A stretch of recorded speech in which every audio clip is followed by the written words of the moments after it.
The book of Leviticus, chapter 1. The Lord called to Moses from the tabernacle and said to him, "Give the following instructions to the people of Israel.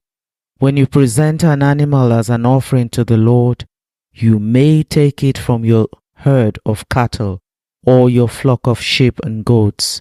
If the animal you present as a burnt offering is from the herd, it must be a male with no defects. Bring it to the entrance of the tabernacle, so you may be accepted by the Lord. Lay your hand on the animal's head, and the Lord will accept his death in your place to purify you, making you right with him. Then slaughter the young bull in the Lord's presence, and Aaron's sons, the priests, will present the animal's blood by splattering it against all sides of the altar that stands at the entrance of the tabernacle. Then skin the animal and cut it into pieces. The sons of Aaron the priest will build a wood fire on the altar. They would arrange the pieces of the offering, including the head and fat, on the wood burning on the altar. But the internal organs and the legs must first be washed with water. Then the priest will burn the entire sacrifice on the altar as a burnt offering. It is a special gift, a pleasing aroma to the Lord. If the animal you present as a burnt offering is from the flock, it may be either a sheep or a goat, but it must be a male with no defects. Slaughter the animal on the north side of the altar in the Lord's presence, and Aaron's sons, the priests, will splatter his blood against all sides of the altar. Then cut the animal in pieces, and the priest would arrange the pieces on the offering, including the head and fat, on the wood burning on the altar. But the internal organs and the legs must first be washed with water. Then the priest will burn the entire sacrifice on the altar as a burnt offering. It is a special gift, a pleasing aroma to the Lord. If you present a bird as a burnt offering to the Lord, choose either a turtle dove or a young pigeon. The priest will take the bird to the altar, wring off its head and burn it on the altar. But first he must drain its blood against the side of the altar. The priest must also remove the crop and the feathers and throw them in the ashes on the east side of the altar. Then, grasping the bird by its wings, the priest will tear the bird open, but without tearing it apart. Then he will burn it as a burnt offering on the wood burning on the altar. It is a special gift, a pleasing aroma to the Lord. Leviticus chapter 2. When you present grain as an offering to the Lord, the offering must consist of choice flour. You are to pour olive oil on it, sprinkle it with frankincense, and bring it to Aaron's sons, the priests. The priest will scoop out a handful of the flour moistened with oil, together with all the frankincense, and burn this representative portion of the altar. It is a special gift, a pleasing aroma to the Lord. The rest of the grain offering will then be given to Aaron and his sons. This offering will be considered a most holy part of the special gifts presented to the Lord. If your offering is a grain offering baked in an oven, it must be made of choice flour, but without any yeast. It may be presented in the form of thin cakes mixed with olive oil on wafers spread with olive oil. If your grain offering is cooked on a griddle, it must be made of choice flour mixed with olive oil, but without any yeast. Break it in pieces and pour olive oil on it. It is a grain offering. If your grain offering is prepared in a pan, it must be made of choice flour and olive oil. No matter how a grain offering for the Lord has been prepared, bring it to the priest, who will present it at the altar.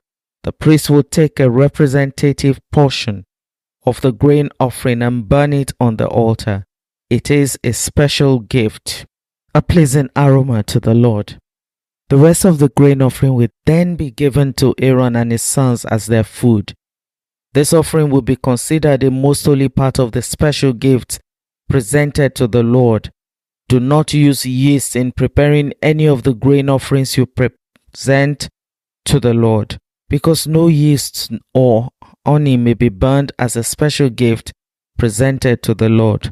You may add yeast and honey to an offering of the first crops of your harvest. But this must never be offered on the altar as a pleasing aroma to the Lord. Season all your grain offerings with salt to remind you of God's eternal covenant. Never forget to add salt to your grain offerings. If you present a grain offering to the Lord from the first portion of your harvest, bring fresh grain that is coarsely ground and roasted on a fire. Put olive oil on its grain offering and sprinkle it with frankincense. The priest will take a representative portion of the grain moistened with oil, together with all the frankincense, and burn it as a special gift presented to the Lord. Leviticus chapter 3. If you present an animal from the herd as a peace offering to the Lord, it may be a male or a female, but it must have no defects. Lay your hand on the animal's head, slaughter it at the entrance of the tabernacle. Then Aaron's sons, the priests, will splatter his blood against all sides of the altar. The priest must present part of this peace offering as a special gift to the Lord. This includes all the fat around the internal organs, the 2 kidneys and the fat around them, near the loins and the long lobe of the liver. This must be removed with the kidneys, and Aaron's sons will burn them on top of the burnt offering on the wood burning on the altar. It is a special gift, a pleasing aroma to the Lord. If you present an animal from the flock as a peace offering to the Lord, it may be a male or a female, but it must have no defect. If you present a sheep as your offering, bring it to the Lord. Lay your hand on its head and slaughter it in front of the tabernacle. Aaron's sons will then splatter the sheep's blood against all sides of the altar. The priest must present the fat of this peace offering as a special gift to the Lord. This includes the fat of the broad tail, cut off near the backbone, all the fat around the internal organs, the 2 kidneys and the fat around them, near the loins, the long lobe of the liver. These must be removed with the kidneys, and the priest will burn them on the altar. It is a special gift of food prepared to the Lord.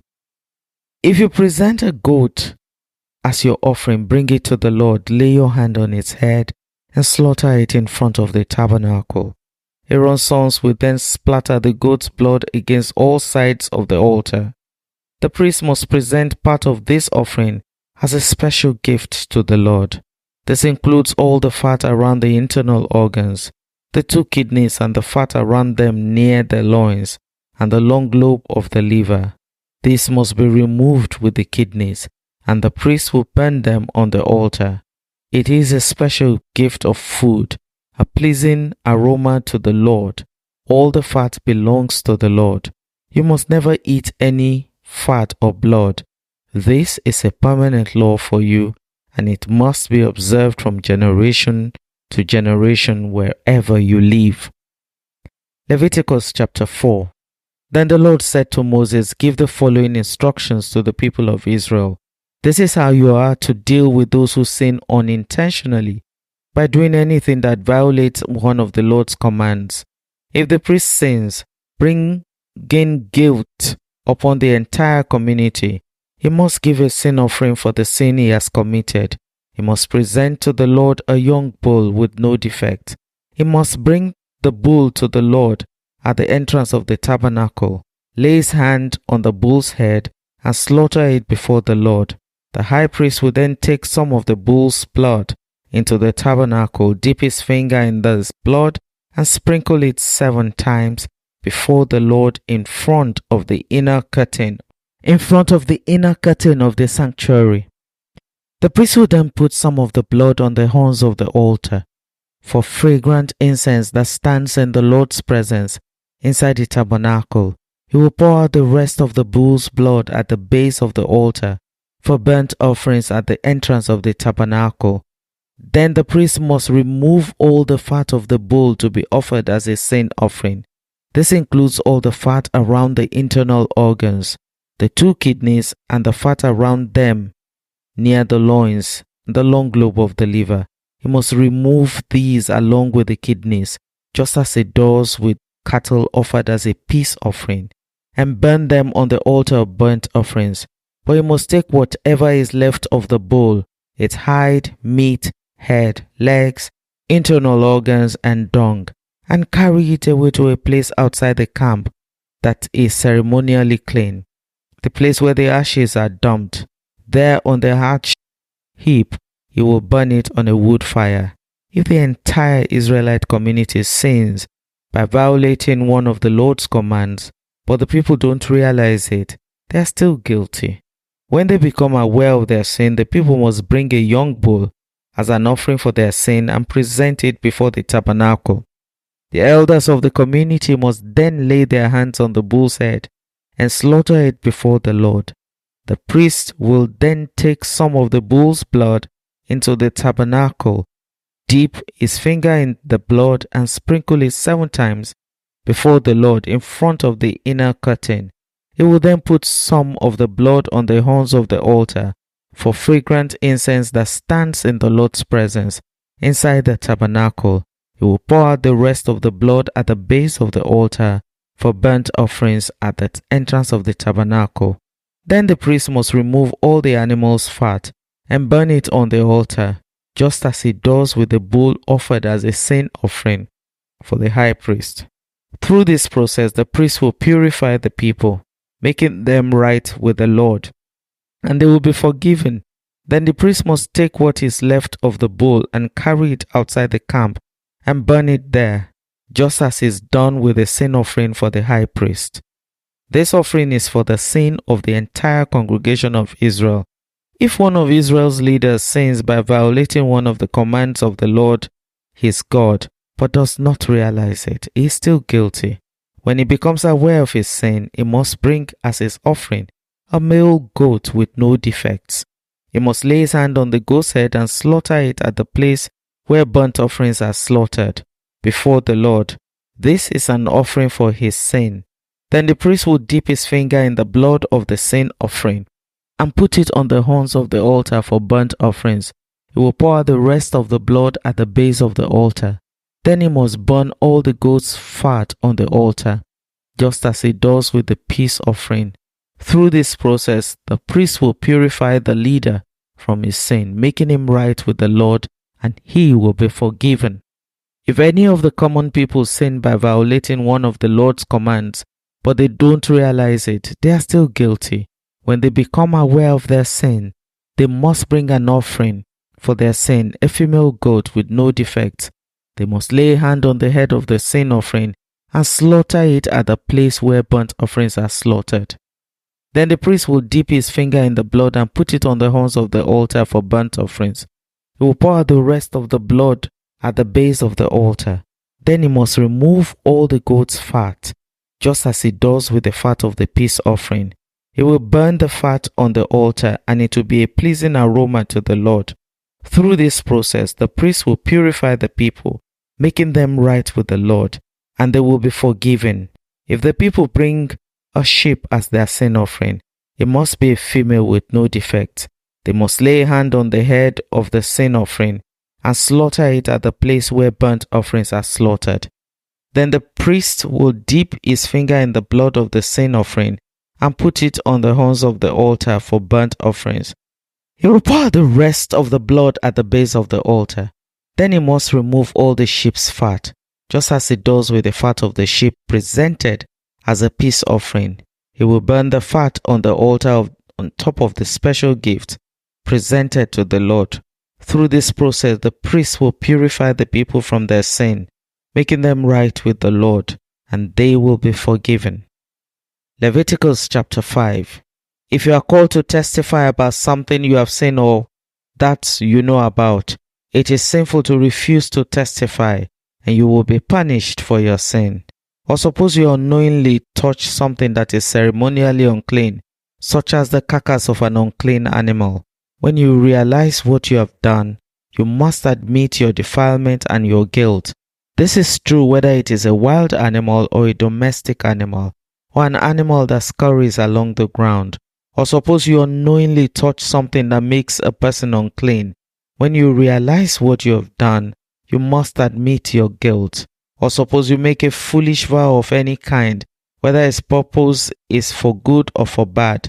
When you realize its foolishness, you must admit your guilt. When you become aware of your guilt in any of these ways, you must confess your sin. Then you must bring to the Lord as a penalty for your sin a female from the flock, either a sheep or a goat. This is a sin offering with which the priest will purify you from your sin, making you right with the Lord. But if you cannot afford to bring a sheep, you may bring to the Lord 2 turtle doves or 2 young pigeons as a penalty for your sin. One of the birds will be for a sin offering and the other for a burnt offering. You must bring them to the priest, who will present the first bird as a sin offering. He will wring his neck, but without severing his head from the body. Then he will sprinkle some of the blood of the sin offering against the sides of the altar, and the rest of the blood will be drained out at the base of the altar. This is an offering for sin. The priest will then prepare the second bird as a burnt offering, following all the procedures that have been prescribed. Through this process, the priest will purify you from your sin, making you right with the Lord, and you will be forgiven. If you cannot afford to bring 2 turtle doves or 2 young pigeons, you may bring 2 quarts of choice flour for your sin offering. Since it is an offering for sin, you must not moisten it with olive oil or put any frankincense on it. Take the flour to the priest, who will scoop out a handful as a representative portion.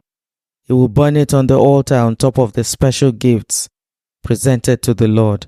It is an offering for sin. Through this process, the priest will purify those who are guilty of any of these sins, making them right with the Lord, and they will be forgiven. The rest of the flour will belong to the priest, just as with the grain offering. Then the Lord said to Moses, if one of you commits a sin by unintentionally defiling the Lord's sacred property, you must bring a guilt offering to the Lord. The offering must be your own ram with no defect, and you may buy one of the equal value with silver, as measured by the weight of the sanctuary shekel.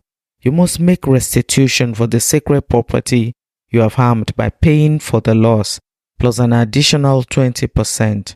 When you give the payment to the priest, it will purify you with the ram sacrificed as a guilt offering, making you right with the Lord, and you will be forgiven. Suppose you sin by violating one of the Lord's commands. Even if you are unaware of what you have done, you are guilty, and you will be punished for your sin. For a guilt offering, you must bring to the priest your own ram with no defect, or you may buy one of equal value. Through this process, the priest will purify you from your unintentional sin, making you right with the Lord, and you will be forgiven. This is a guilt offering, for you have been guilty of an offense against the Lord. Leviticus chapter 6. Then the Lord said to Moses, suppose one of you sins against your associate and is unfaithful to the Lord.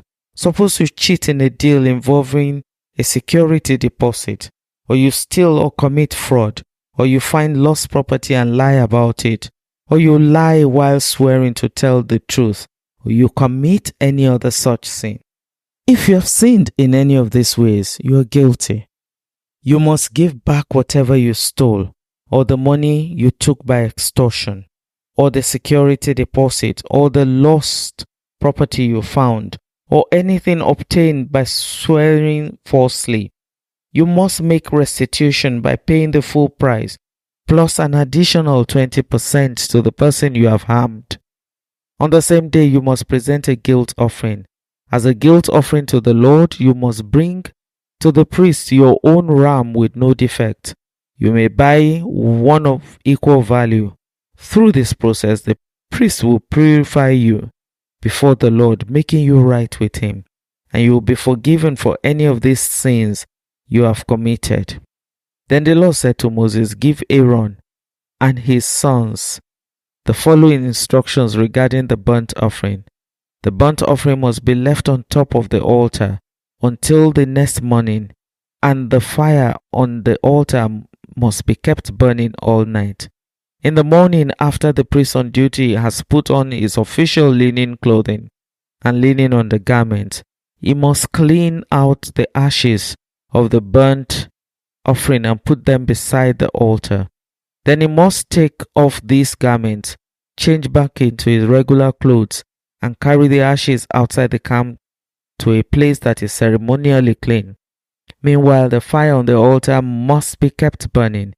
It must never go out. Each morning, the priest will add fresh wood to the fire and arrange the burnt offering on it. He will then burn the fat of the peace offerings on it. Remember, the fire must be kept burning on the altar at all times. It must never go out. These are the instructions regarding the grain offering. Aaron's sons must present this offering to the Lord in front of the altar. The priest on duty will take from the grain offering a handful of the choice flour moistened with olive oil, together with all the frankincense. He will burn this representative portion on the altar as a pleasing aroma to the Lord. Aaron and his sons may eat the rest of the flour, but it must be baked without yeast and eaten in a sacred place within the courtyard of the tabernacle. Remember, it must never be prepared with yeast. I've given it to the priests as their share of the special gift presented to me. Like the sin offering and the guilt offering, it is most holy. Any of Aaron's male descendants may eat from the special gift presented to the Lord. This is their permanent right from generation to generation. Anyone or anything that touches these offerings will become holy. Then the Lord said to Moses, on the day Aaron and his sons are anointed, they must present to the Lord the standard grain offering of 2 quarts of choice flour, half to be offered in the morning and half to be offered in the evening. It must be carefully mixed with olive oil and cooked on a griddle. Then slice this grain offering and present it as a pleasing aroma to the Lord. In each generation, the high priest who succeeds Aaron must prepare this same offering. It belongs to the Lord and must be burned up completely. This is a permanent law. All such grain offerings of a priest must be burned up entirely. None of it may be eaten. Then the Lord said to Moses, give Aaron and his sons the following instructions regarding the sin offering. The animal given as offering for sin is a most holy offering, and it must be slaughtered in the Lord's presence, at the place where the burnt offerings are slaughtered. The priest who offers the sacrifice as a sin offering must eat his portion in a sacred place within the courtyard of the tabernacle. Anyone or anything that touches the sacrificial meat will become holy. If any of the sacrificial blood splatters on a person's clothing, the soiled garment must be washed in a sacred place. If a clay pot is used to boil the sacrificial meat, it must then be broken. If a bronze pot is used, it must be scoured and thoroughly rinsed with water. Any male from a priest's family may eat from this offering. It is most holy. But the offering for sin may not be eaten if his blood was brought into the tabernacle as an offering for purification in the holy place. It must be completely burned with fire. Leviticus 7. These are the instructions for the guilt offering. It is most holy. The animal sacrificed as a guilt offering must be slaughtered at the place where the burnt offerings are slaughtered, and its blood must be splattered against all sides of the altar. The priest would then offer all his fat on the altar, including the fat of the broad tail, the fat around the internal organs, the 2 kidneys, and the fat around them near the loins, and the long lobe of the liver. These are to be removed with the kidneys, and the priest will burn them on the altar as a special gift presented to the Lord. This is the guilt offering. Any male from a priest's family must eat the meat. It must be eaten in a sacred place, for it is most holy. The same instructions apply to both the guilt offering and the sin offering. Both belong to the priest who uses them to purify someone, making that person right with the Lord. In the case of the burnt offering, the priest may keep the hide of the sacrificed animal. Any grain offering that has been baked in an oven, prepared in a pan, or cooked on a griddle belongs to the priest who presents it.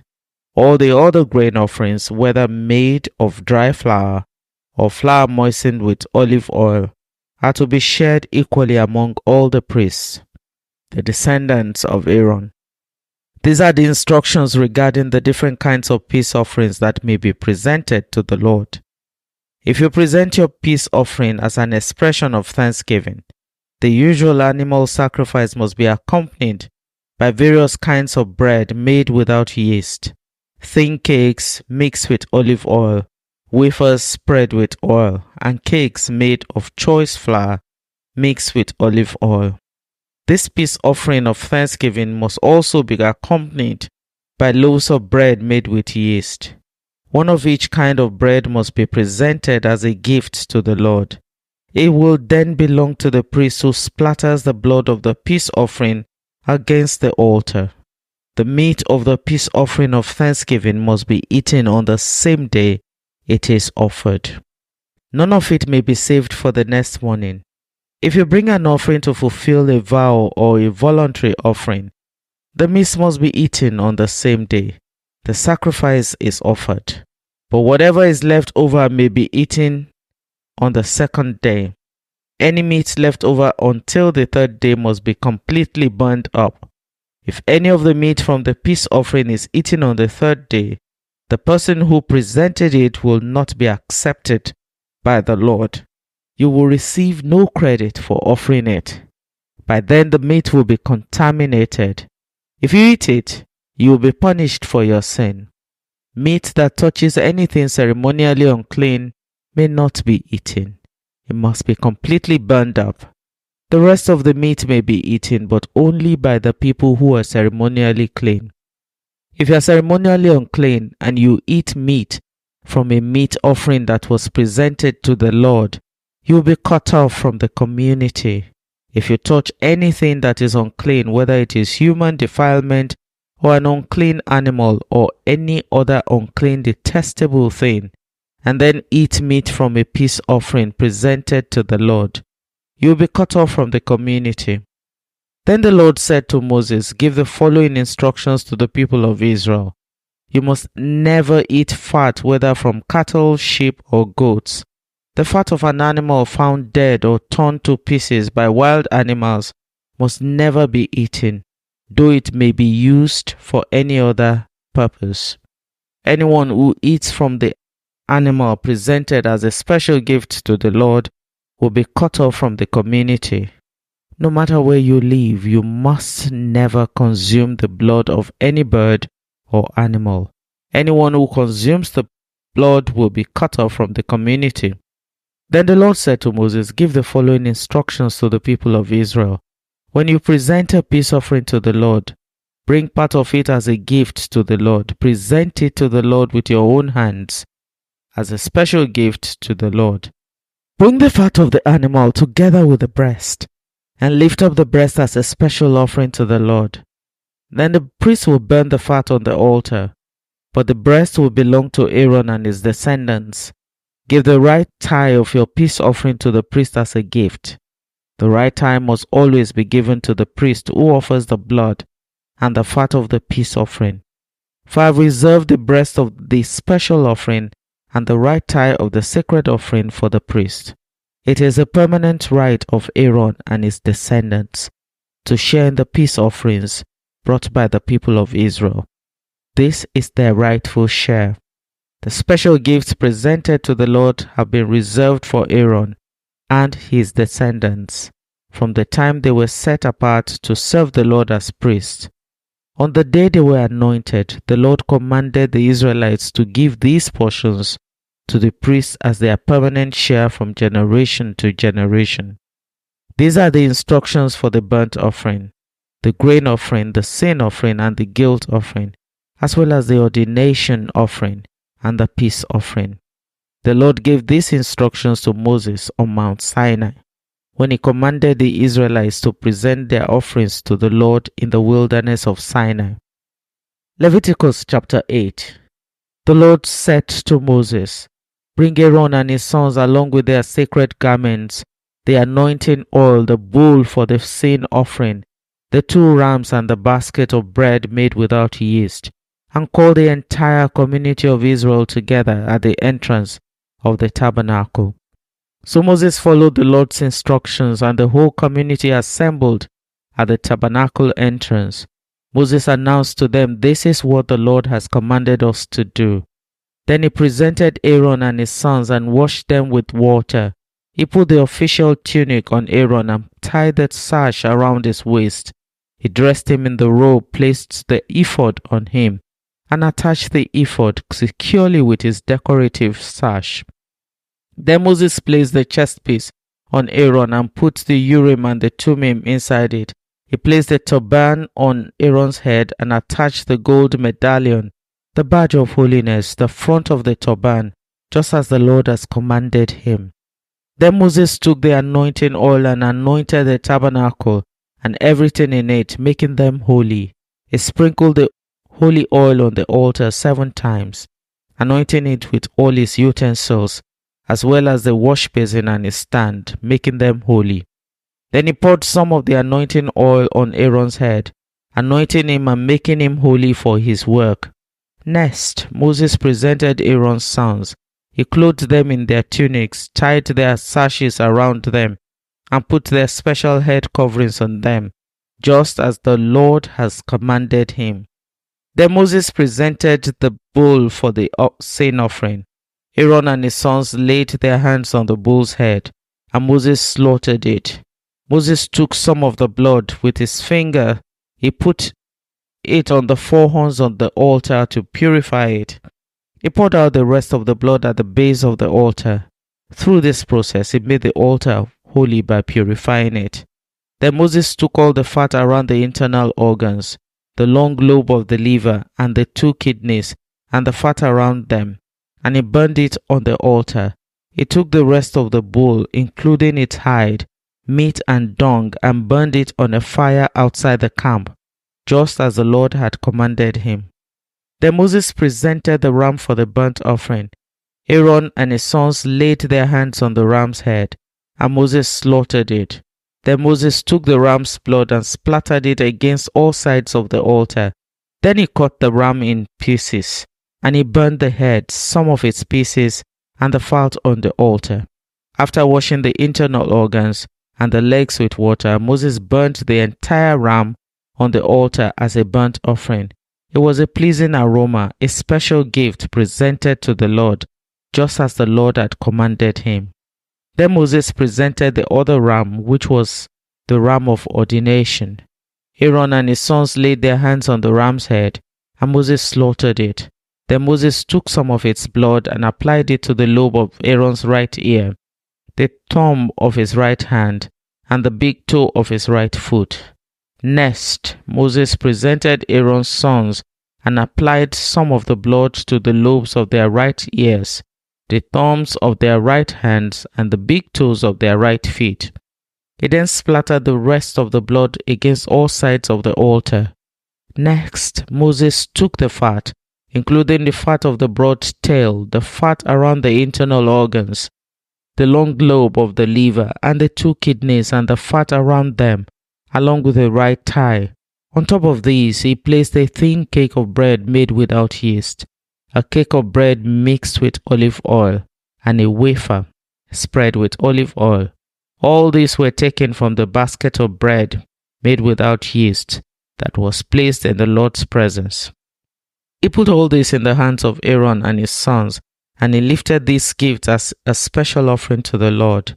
Moses then took all the offerings back from them and burnt them on the altar, on top of the burnt offering. This was the ordination offering. It was a pleasing aroma, a special gift presented to the Lord. Then Moses took the breast and lifted it up as a special offering to the Lord. This was Moses' portion of the ram of ordination.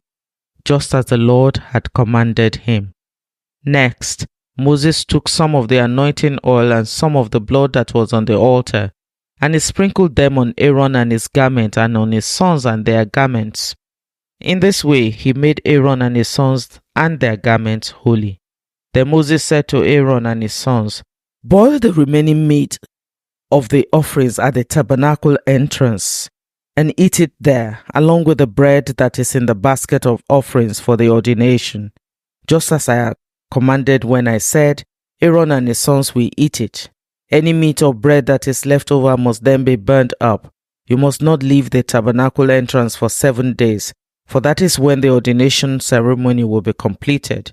Everything we have done today was commanded by the Lord in order to purify you, making you right with him. Now stay at the entrance of the tabernacle day and night for 7 days, and do everything the Lord requires. If you fail to do this, you will die, for this is what the Lord has commanded." So Aaron and his sons did everything the Lord has commanded through Moses. Leviticus chapter 9. After the ordination ceremony on the 8th day, Moses called together Aaron and his sons and the elders of Israel. He said to Aaron, "Take a young bull for a sin offering and a ram for a burnt offering, both without defect, and present them to the Lord. Then tell the Israelites, take a male goat for a sin offering, and take a calf and a lamb, both a year old and without defect, for a burnt offering. Also take a bull and a ram for a peace offering, and flour moistened with olive oil for a grain offering. Present all these offerings to the Lord, because the Lord would appear to you today." So the people presented all these things at the entrance of the tabernacle, just as Moses had commanded. Then the whole community came forward and stood before the Lord. And Moses said, "This is what the Lord has commanded you to do, so that the glory of the Lord may appear to you." Then Moses said to Aaron, "Come to the altar and sacrifice your sin offering and your burnt offering to purify yourself and the people. Then present the offerings of the people to purify them, making them right with the Lord, just as he has commanded." So Aaron went to the altar and slaughtered the calf as a sin offering for himself. His sons brought the blood, and he dipped his finger in it and put it on the horns of the altar. He poured out the rest of the blood at the base of the altar. Then he burned on the altar the fat, the kidneys, and the long lobe of the liver from the sin offering, just as the Lord had commanded Moses.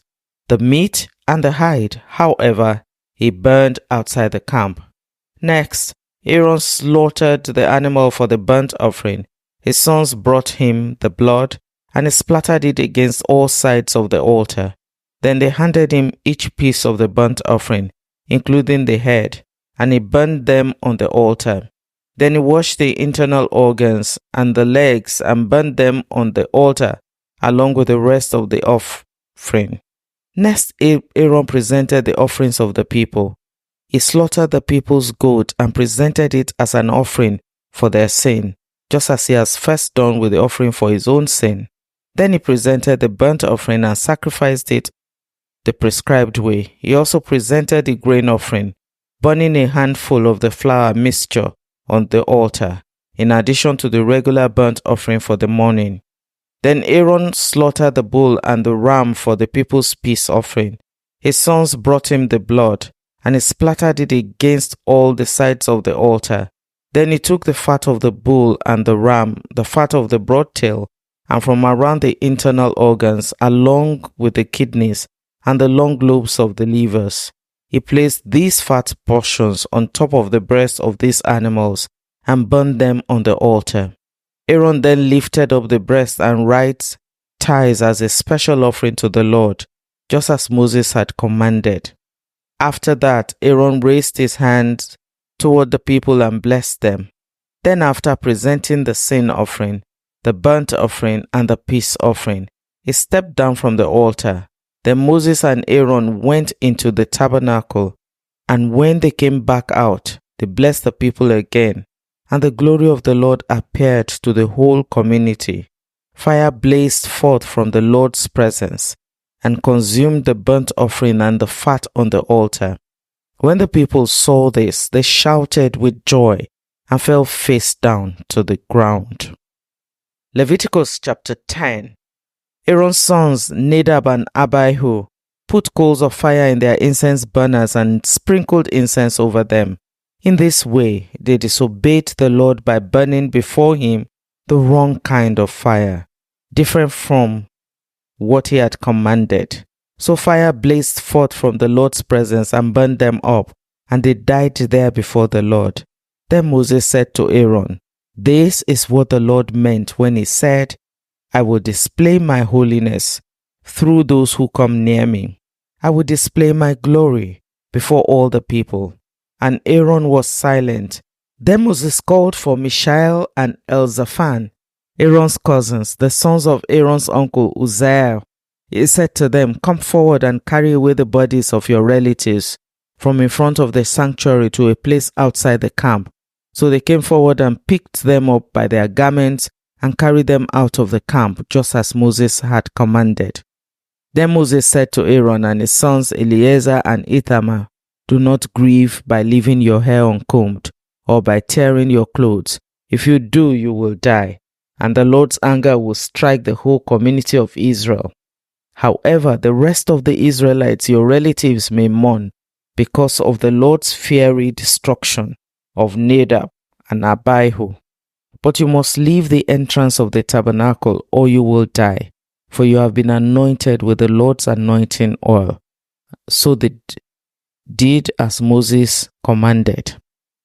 Then the Lord said to Aaron, "You and your descendants must never drink wine or any other alcoholic drink before going into the tabernacle. If you do, you will die. This is a permanent law for you. It must be observed from generation to generation. You must distinguish between what is sacred and what is common, between what is ceremonially unclean and what is clean. And you must teach the Israelites all the decrees that the Lord has given them through Moses."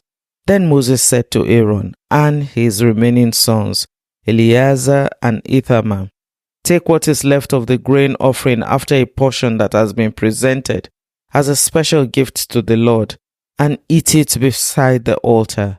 Make sure it contains no yeast, for it is most holy. You must eat it in a sacred place, for it has been given to you and your descendants as your portion of the special gifts presented to the Lord. These are the commands I have given. But the breast and thigh that were lifted up as a special offering may be eaten in any place that is ceremonially clean. These parts have been given to you and your descendants as your portion of the peace offerings presented by the people of Israel. You must lift up the thigh and breast as a special offering to the Lord, along with the fat of the special gift. These parts will belong to you and your descendants as your permanent right, just as the Lord has commanded." Moses then asked them what had happened to the goat of the sin offering. When he discovered it had been burnt up, he became very angry with Eleazar and Ithamar, Aaron's remaining sons. "Why did you eat the sin offering in the sacred area?" he demanded. "It is a holy offering.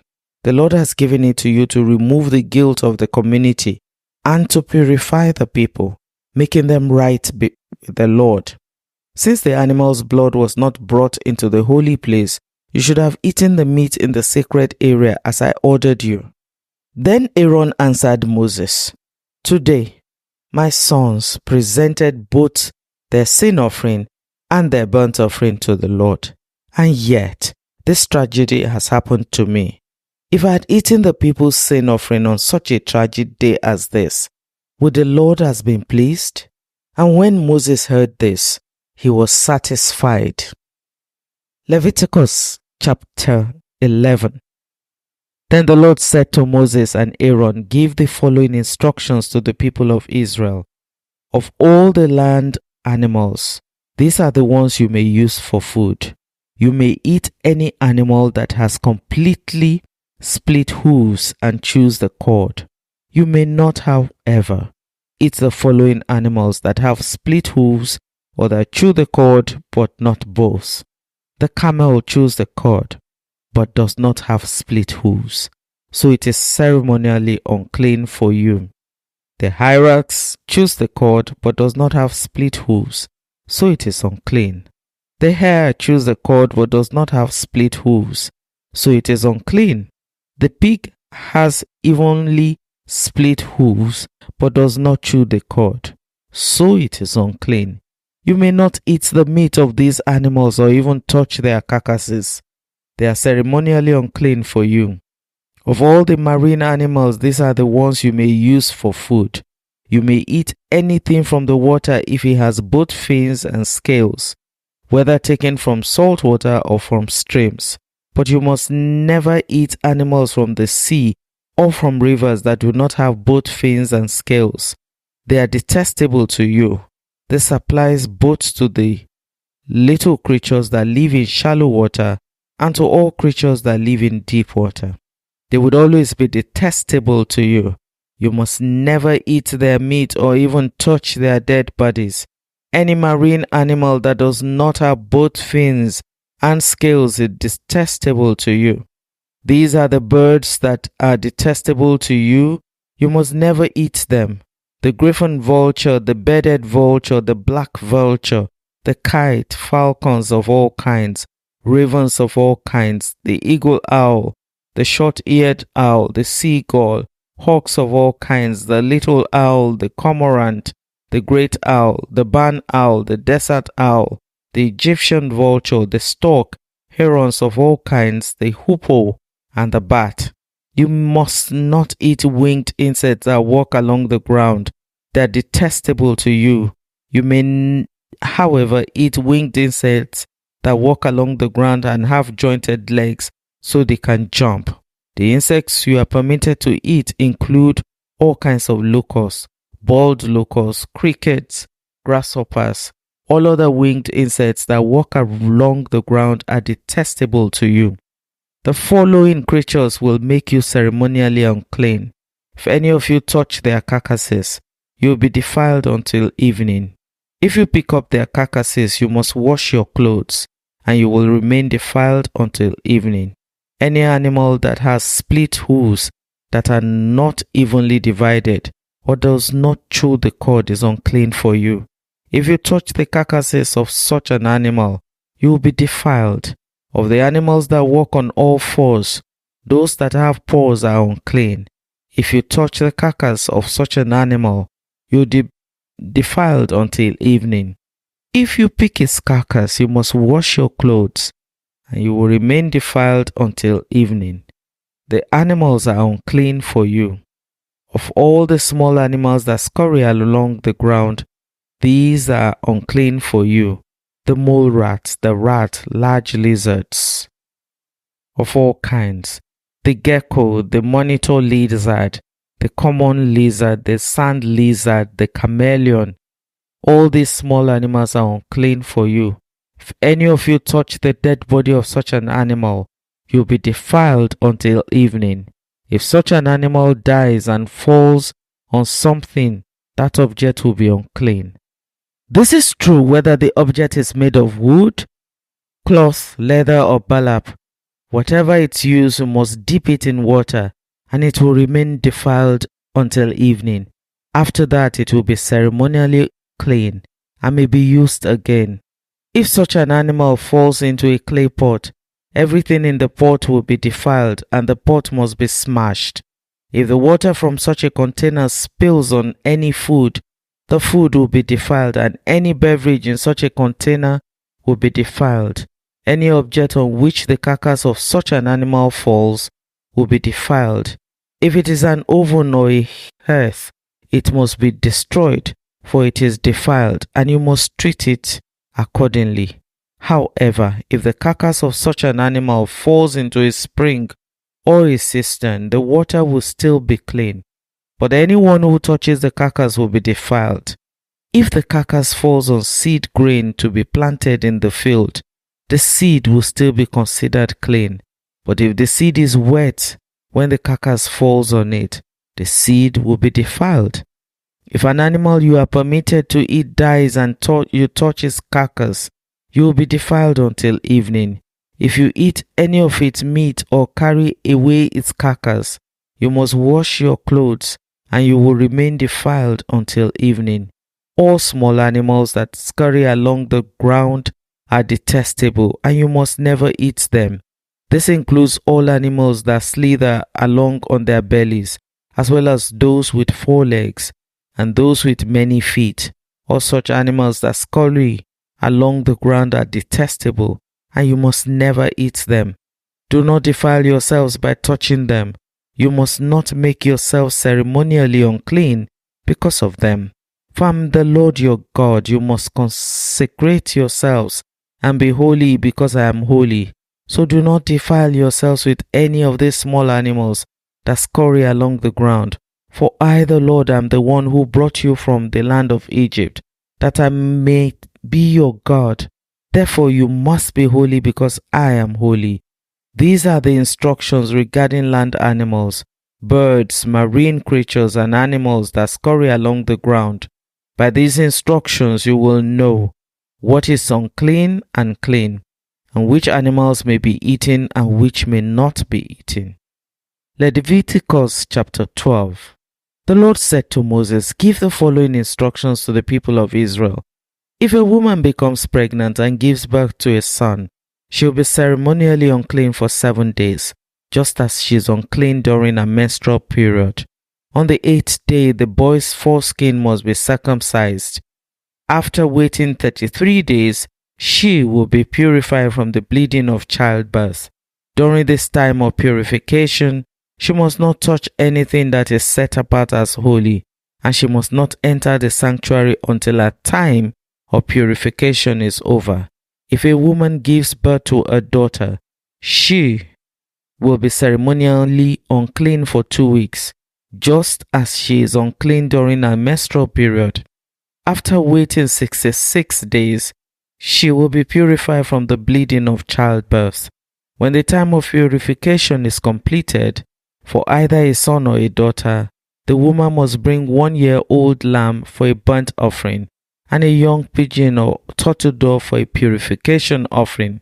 She must bring her offerings to the priest at the entrance of the tabernacle. The priest will then present them to the Lord to purify her. Then she will be ceremonially clean again after her bleeding at childbirth. These are the instructions for a woman after the birth of a son or a daughter. If a woman cannot afford to bring a lamb, she must bring 2 turtle doves or 2 young pigeons. One will be for the burnt offering and the other for the purification offering. The priest will sacrifice them to purify her, and she will be ceremonially clean. Leviticus chapter 13. The Lord said to Moses and Aaron, "If anyone has a swelling or a rash or discolored skin that might develop into a serious skin disease, that person must be brought to Aaron the priest or to one of his sons. The priest will examine the affected area of the skin. If the hair in the affected area has turned white and the problem appears to be more than skin deep, it is a serious skin disease, and the priest who examines it must pronounce the person ceremonially unclean. But if the affected area of the skin is only a white discoloration and does not appear to be more than skin deep, and if the hair on the spot has not turned white, the priest will quarantine the person for 7 days. On the 7th day, the priest will make another examination. If he finds the affected area has not changed and the problem has not spread on the skin, the priest will quarantine the person for 7 more days. On the 7th day, the priest will make another examination. If he finds the affected area has faded and has not spread, the priest will pronounce the person ceremonially clean. It was only a rash. The person's clothing must be washed and the person will be ceremonially clean. But if the rash continues to spread after the person has been examined by the priest and has been pronounced clean, the infected person must return to be examined again. If the priest finds that the rash has spread, he must pronounce the person ceremonially unclean, for it is indeed a skin disease. Anyone who develops a skin disease must go to the priest for an examination. If the priest finds a white swelling on the skin and some hair on the spot has turned white and there is an open sore in the affected area, it is a chronic skin disease and the priest must pronounce the person ceremonially unclean.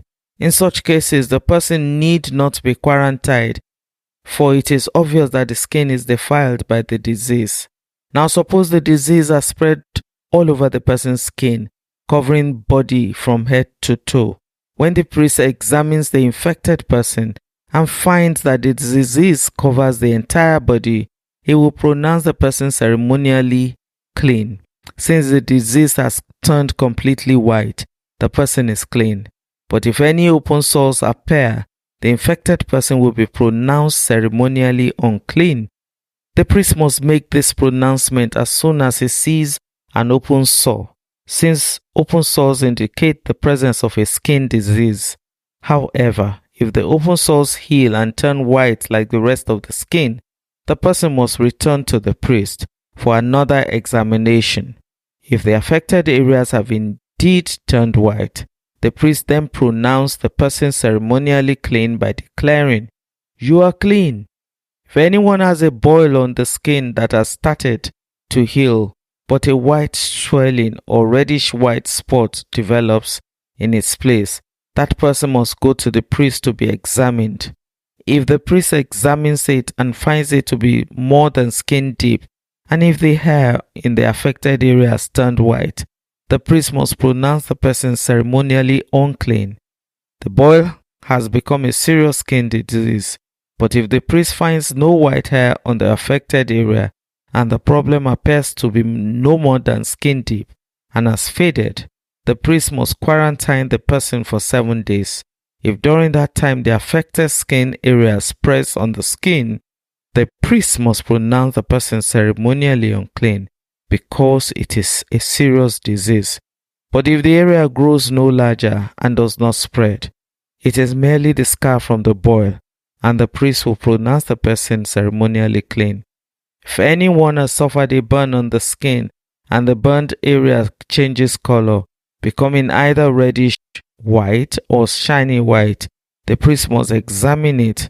If he finds that the hair on the affected area has turned white and the problem appears to be more than skin deep, a skin disease has broken out in the burn, the priest must then pronounce the person ceremonially unclean, for it is clearly a serious skin disease.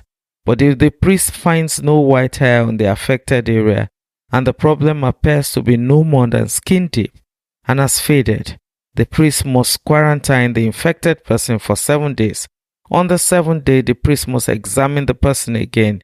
If the affected area has spread on the skin, the priest must pronounce the person ceremonially unclean, for it is clearly a serious skin disease. But if the affected area has not changed or spread on the skin and has faded, it is simply a swelling from the burn. The priest will then pronounce the person ceremonially clean, for it only the scar from the burn. If anyone, either a man or a woman, has a sore on the head or chin, the priest must examine it. If he finds it more than skin deep and has fine yellow hair on it, the priest must pronounce the person ceremonially unclean.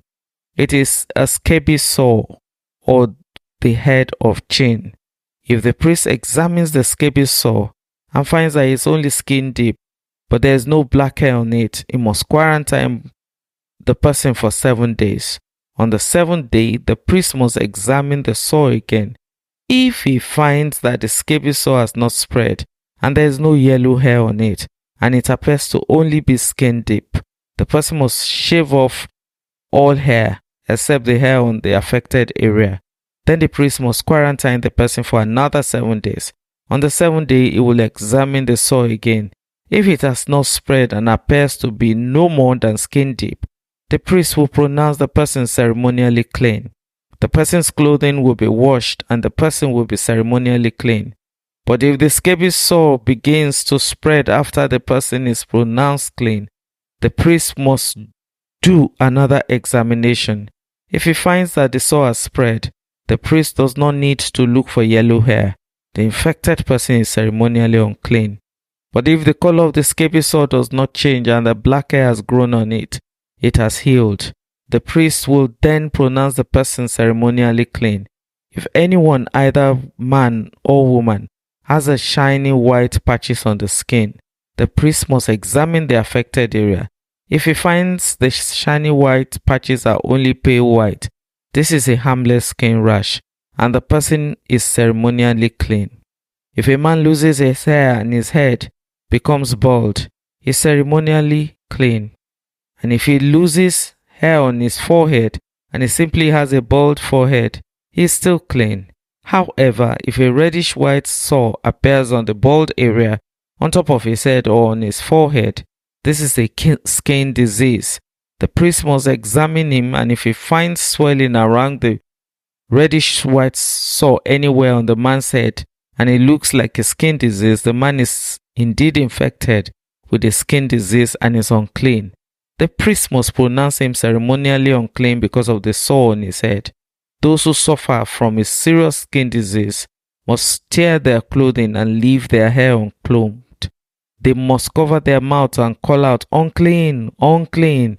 As long as the serious disease lasts, they will be ceremonially unclean. They must live in isolation in their place outside the camp. Now suppose mildew contaminates your woolen or linen clothing, woolen or linen fabric, the hide of an animal, or anything made of leather.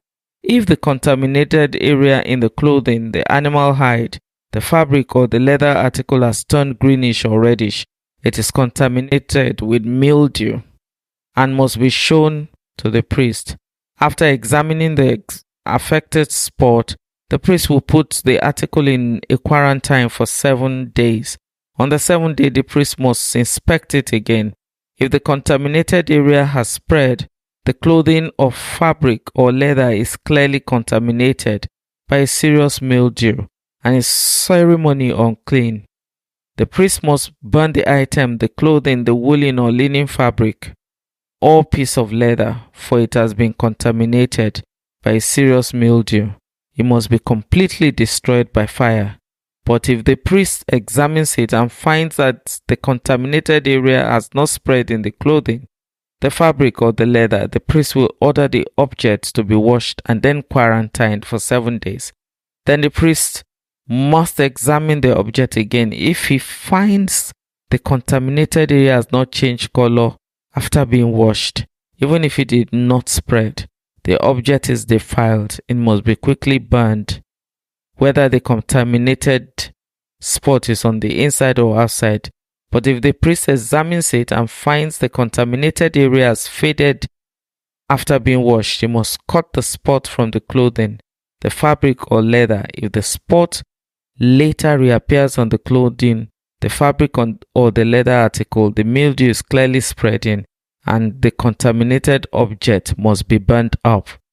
If the spot disappears from the clothing, the fabric, or the leather article after it has been washed, it must be washed again and it will be ceremonially clean.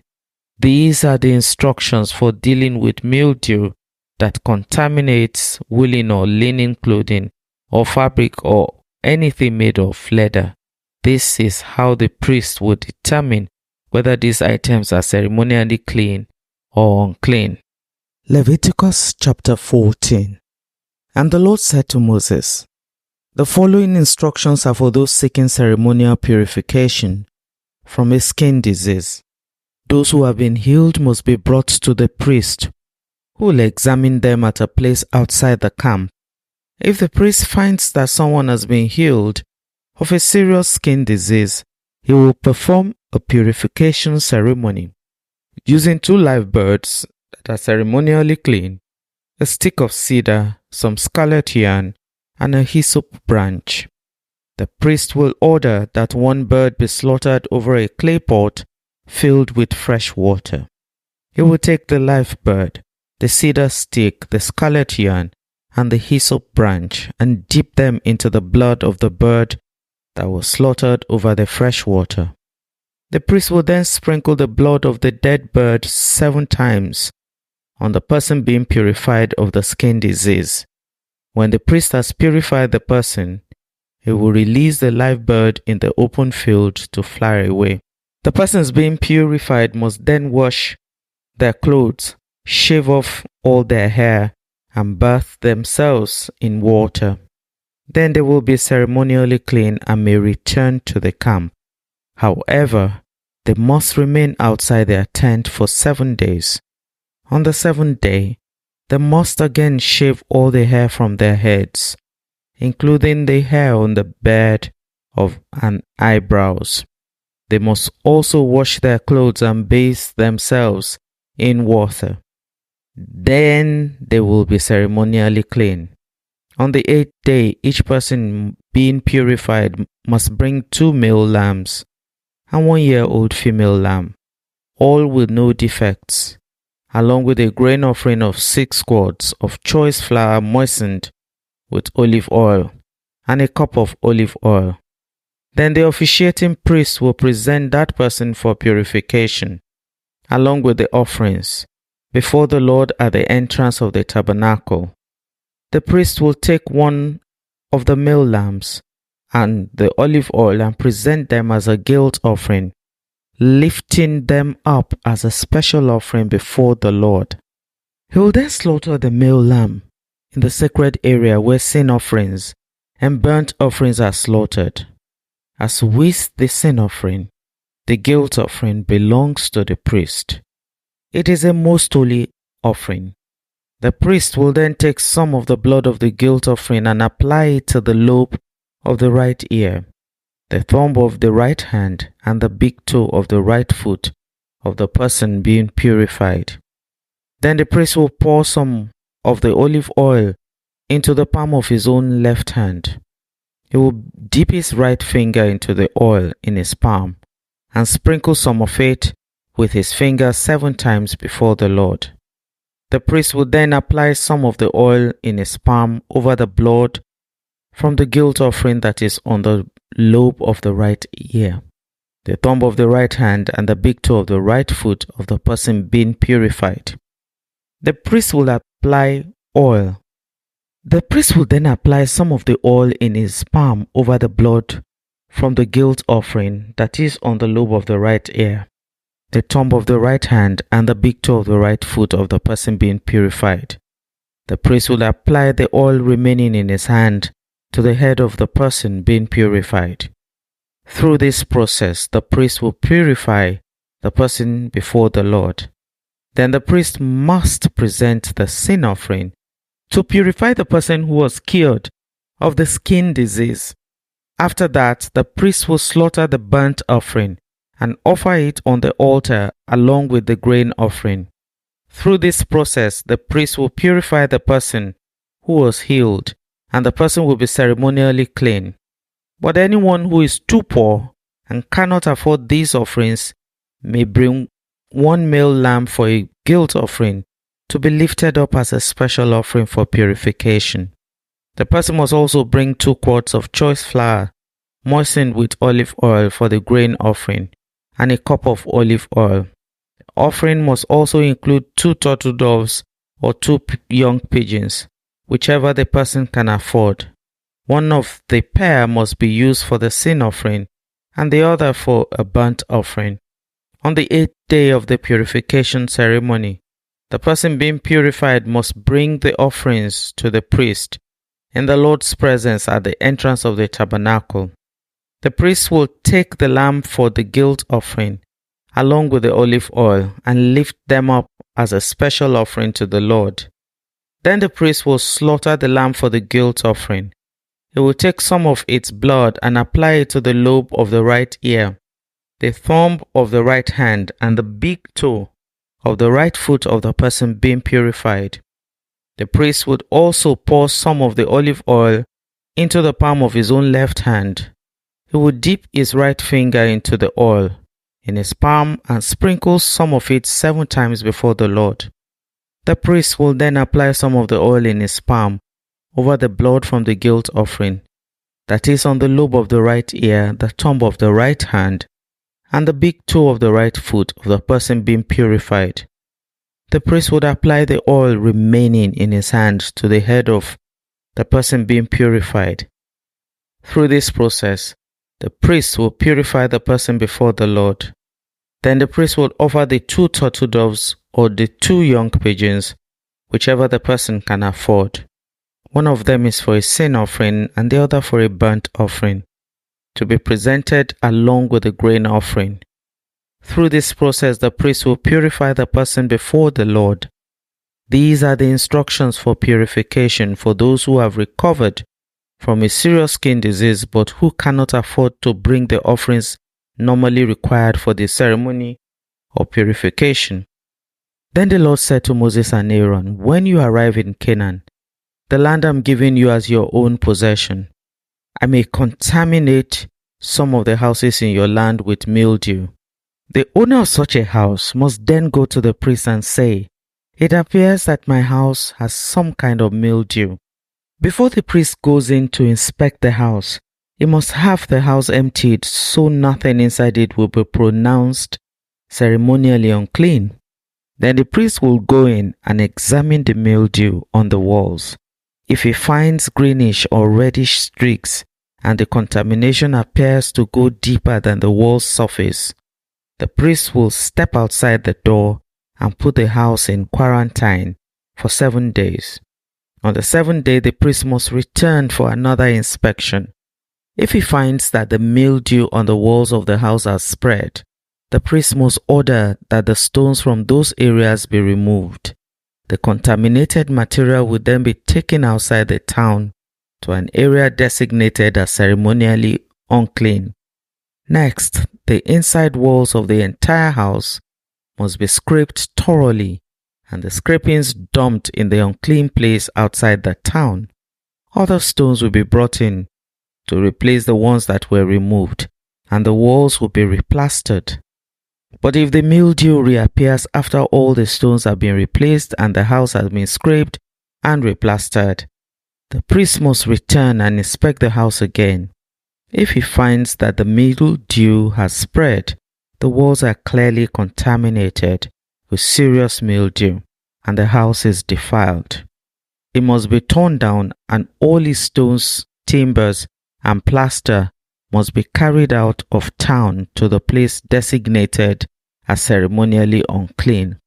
Those who enter the house during the period of quarantine will be ceremonially unclean until evening, and all who sleep or eat in the house must wash their clothing. But if the priest returns for his inspection and finds that the mildew has not reappeared in the house after the fresh plastering, he will pronounce it clean before the mildew is clearly gone. To purify the house, the priest must take 2 birds, a stick of cedar, some scarlet yarn, and a hyssop branch. He will slaughter one of the birds over a clay pot filled with fresh water.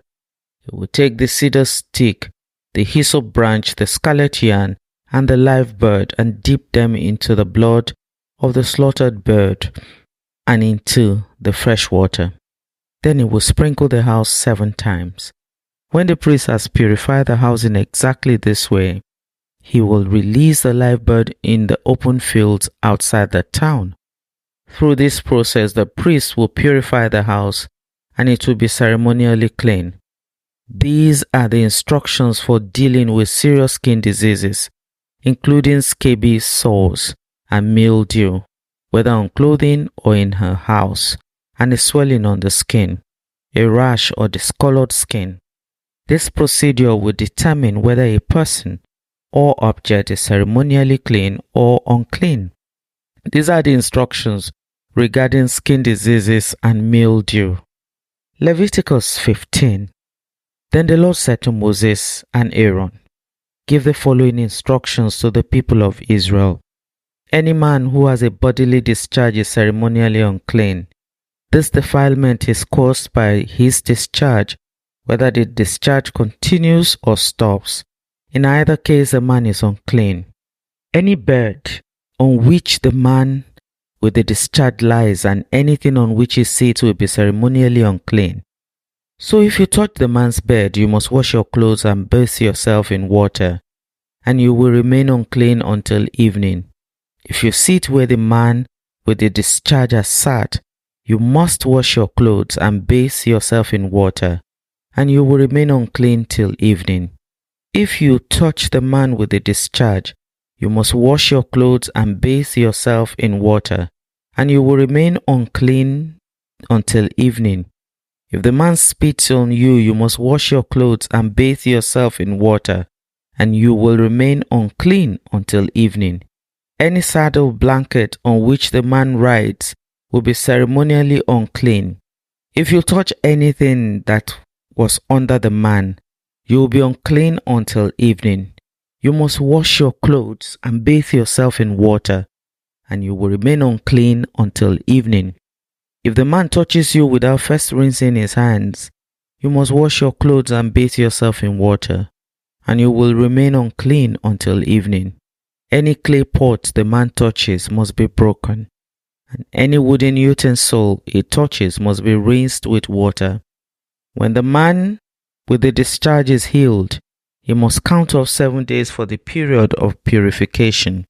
Then he must wash his clothes and bathe himself in fresh water, and he will be ceremonially clean. On the 8th day, he must get 2 turtle doves or 2 young pigeons and come before the Lord at the entrance of the tabernacle and give his offerings to the priest. The priest will offer one bird for a sin offering and the other for a burnt offering. Through this process, the priest will purify the man before the Lord for his discharge. Whenever a man has an emission of semen, he must bathe his entire body in water, and he will remain ceremonially unclean until the next evening. Any clothing or leather with semen on it must be washed in water, and it will remain unclean until evening. After a man and a woman have sexual intercourse, they must each bathe in water, and they will remain unclean until the evening. Whenever a woman has her menstrual period, she will be ceremonially unclean for 7 days. Anyone who touches her during that time will be unclean until evening. Anything on which the woman lies or sits during the time of her period will be unclean. If any of you touch her bed, you must wash your clothes and bathe yourself in water, and you will remain unclean until evening. If you touch any object she has sat on, you must wash your clothes and bathe yourself in water, and you will remain unclean until evening. This includes her bed or any other object she has sat on. You will be unclean until evening if you touch it. If a man has sexual intercourse with her and her blood touches him, her menstrual impurity will be transmitted to him. He will remain unclean for 7 days, and any bed on which he lies will be unclean. If a woman has a flow of blood for many days, that is unrelated to her menstrual period, or if the blood continues beyond the normal period, she is ceremonially unclean as during her menstrual period. The woman will be unclean as long as the discharge continues. Any bed she lies on, any object she sits on during that time will be unclean, just as during her normal menstrual period. If any of you touch these things, you will be ceremonially unclean.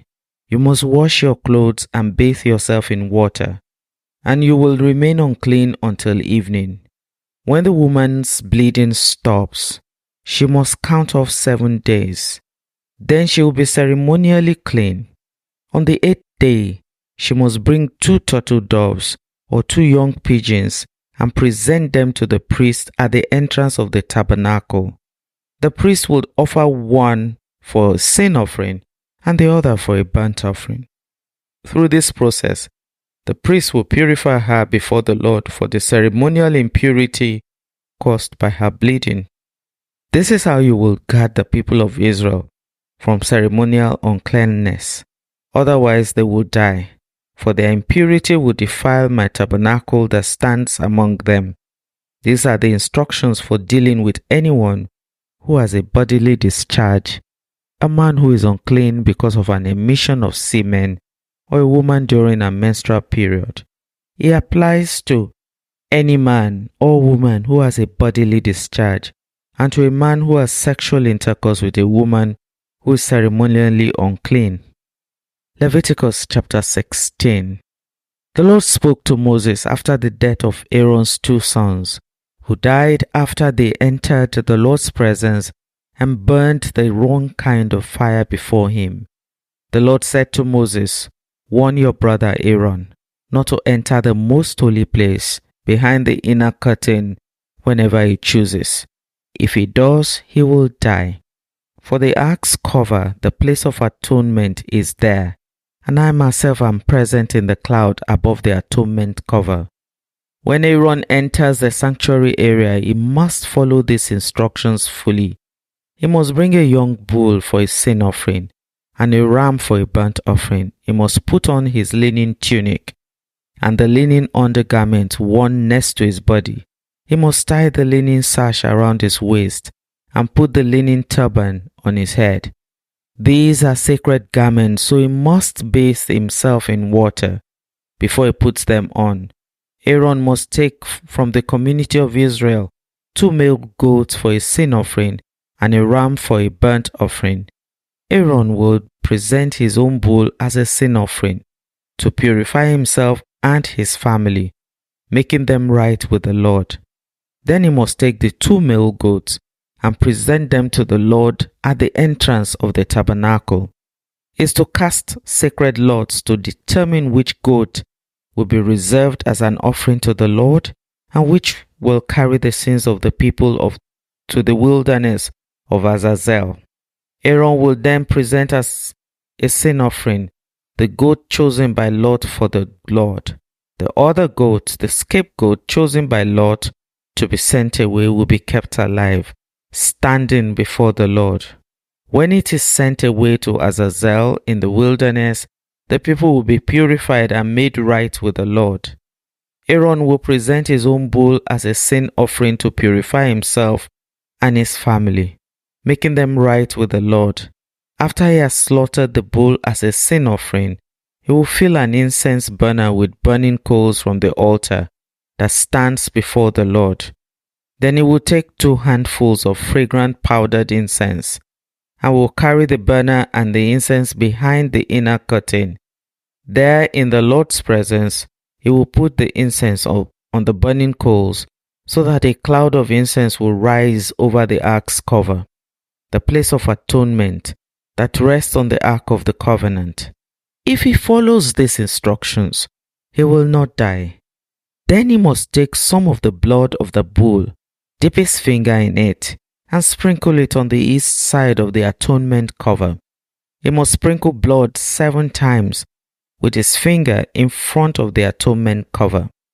Then Aaron must slaughter the first goat as a sin offering for the people and carry his blood behind the inner curtain.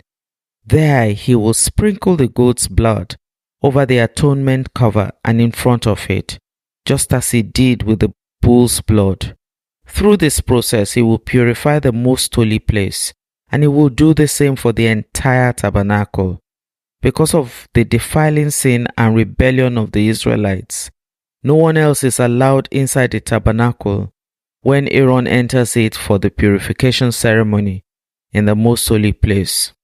No one may enter until he comes out again after purifying himself, his family, and all the congregation of Israel, making them right with the Lord.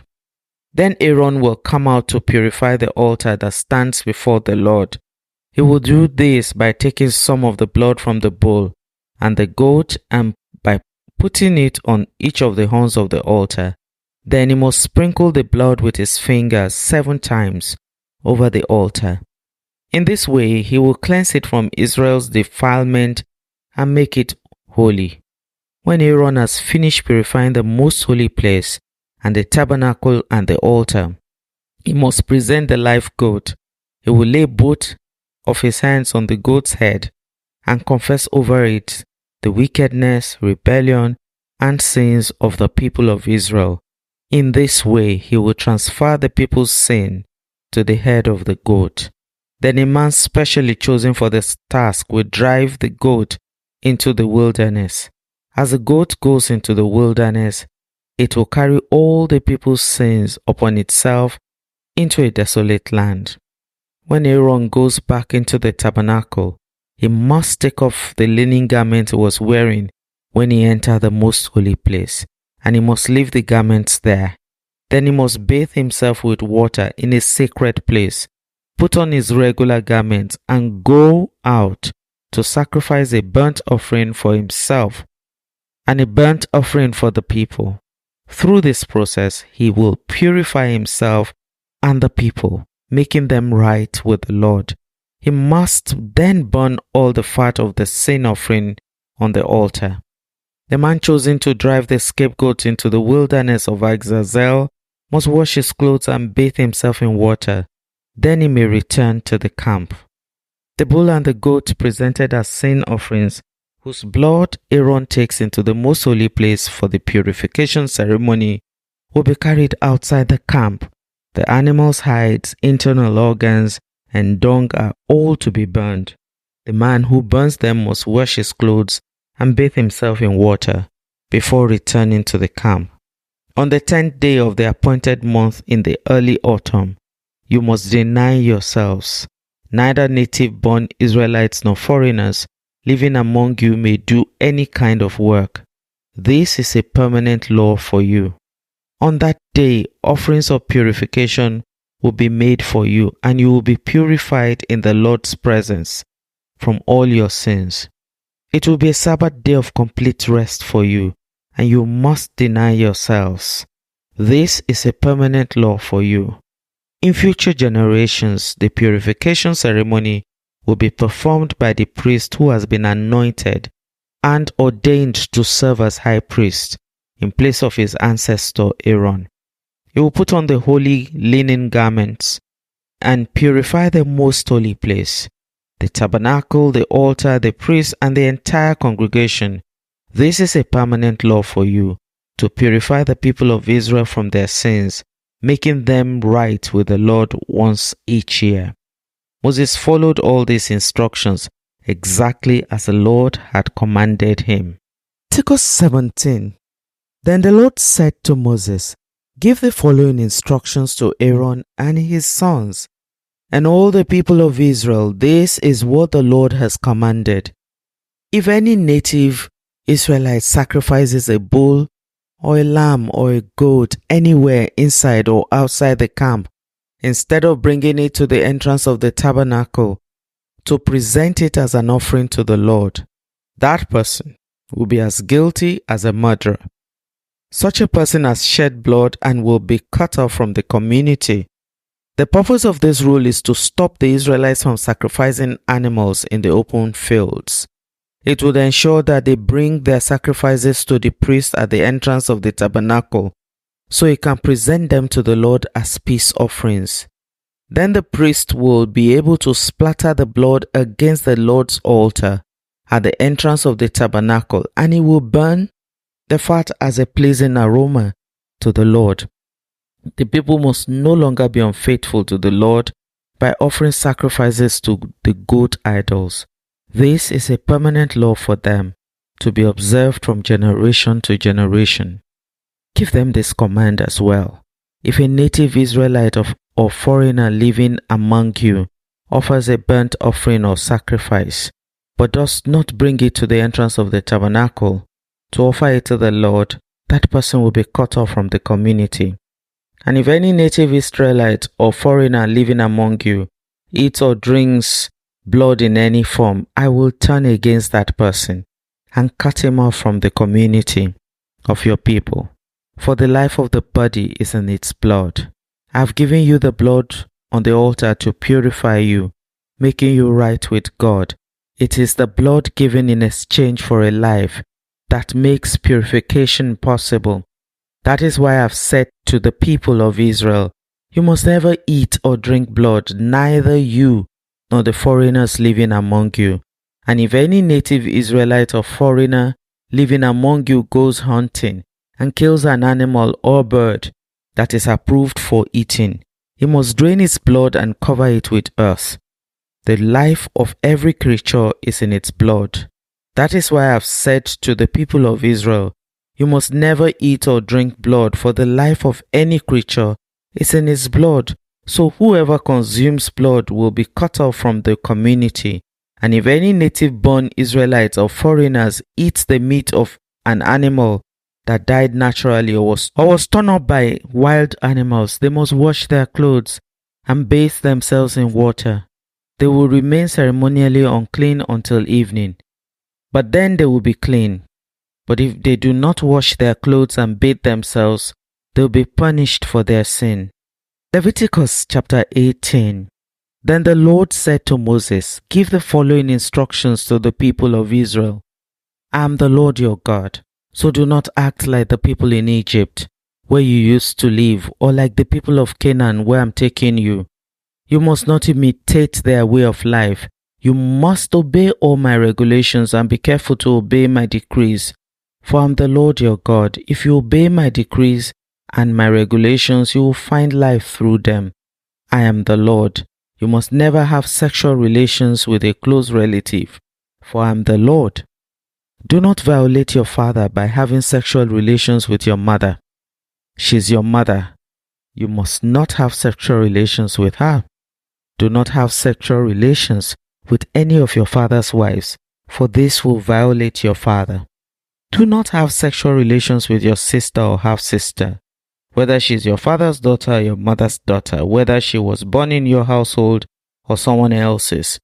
Do not have sexual relations with your granddaughter, whether she is your son's daughter or your daughter's daughter, for this will violate yourself. Do not have sexual relations with your stepsister, the daughter of any of your father's wives, for she is your sister. Do not have sexual relations with your father's sister, for she is your father's close relative. Do not have sexual relations with your mother's sister, for she is your mother's close relative. Do not violate your uncle, your father's brother, by having sexual relations with his wife, for she is your aunt. Do not have sexual relations with your daughter-in-law, for she is your son's wife, so you must not have sexual relations with her. Do not have sexual relations with your brother's wife, for this will violate your brother. Do not have sexual relations with both a woman and her daughter, and do not take her granddaughter, whether her son's daughter or her daughter's daughter, and have sexual relations with her. They are close relatives, and this will be a wicked act. While your wife is living, do not marry her sister and have sexual relations with her, for they will be rivals. Do not have sexual relations with a woman during a period of menstrual impurity. Do not defile yourself by having sexual intercourse with your neighbor's wife.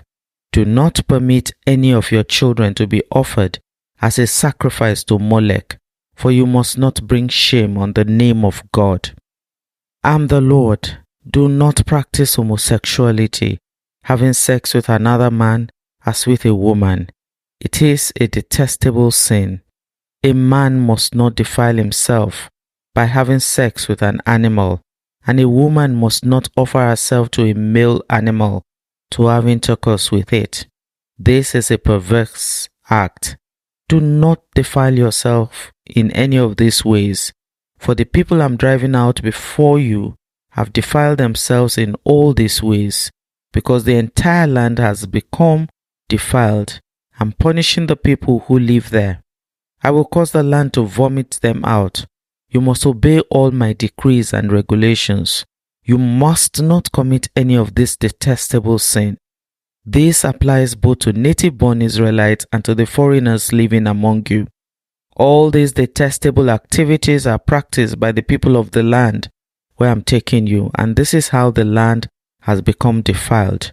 So do not defile the land and give it a reason to vomit you out, as it will vomit out the people who live there now.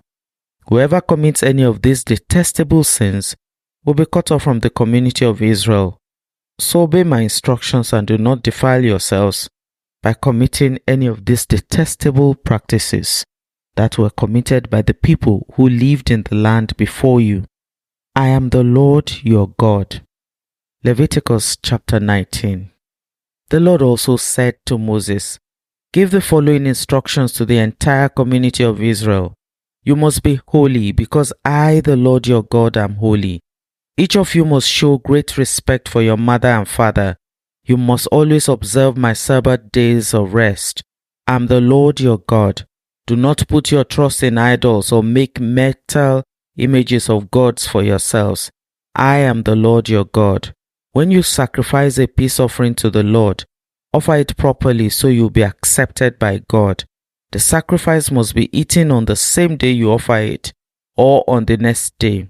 Whatever is left over until the third day must be completely burnt up. If any of the sacrifice is eaten on the third day, it will be contaminated, and I will not accept it. Anyone who eats it on the third day will be punished for defiling what is holy to the Lord, and will be cut off from the community.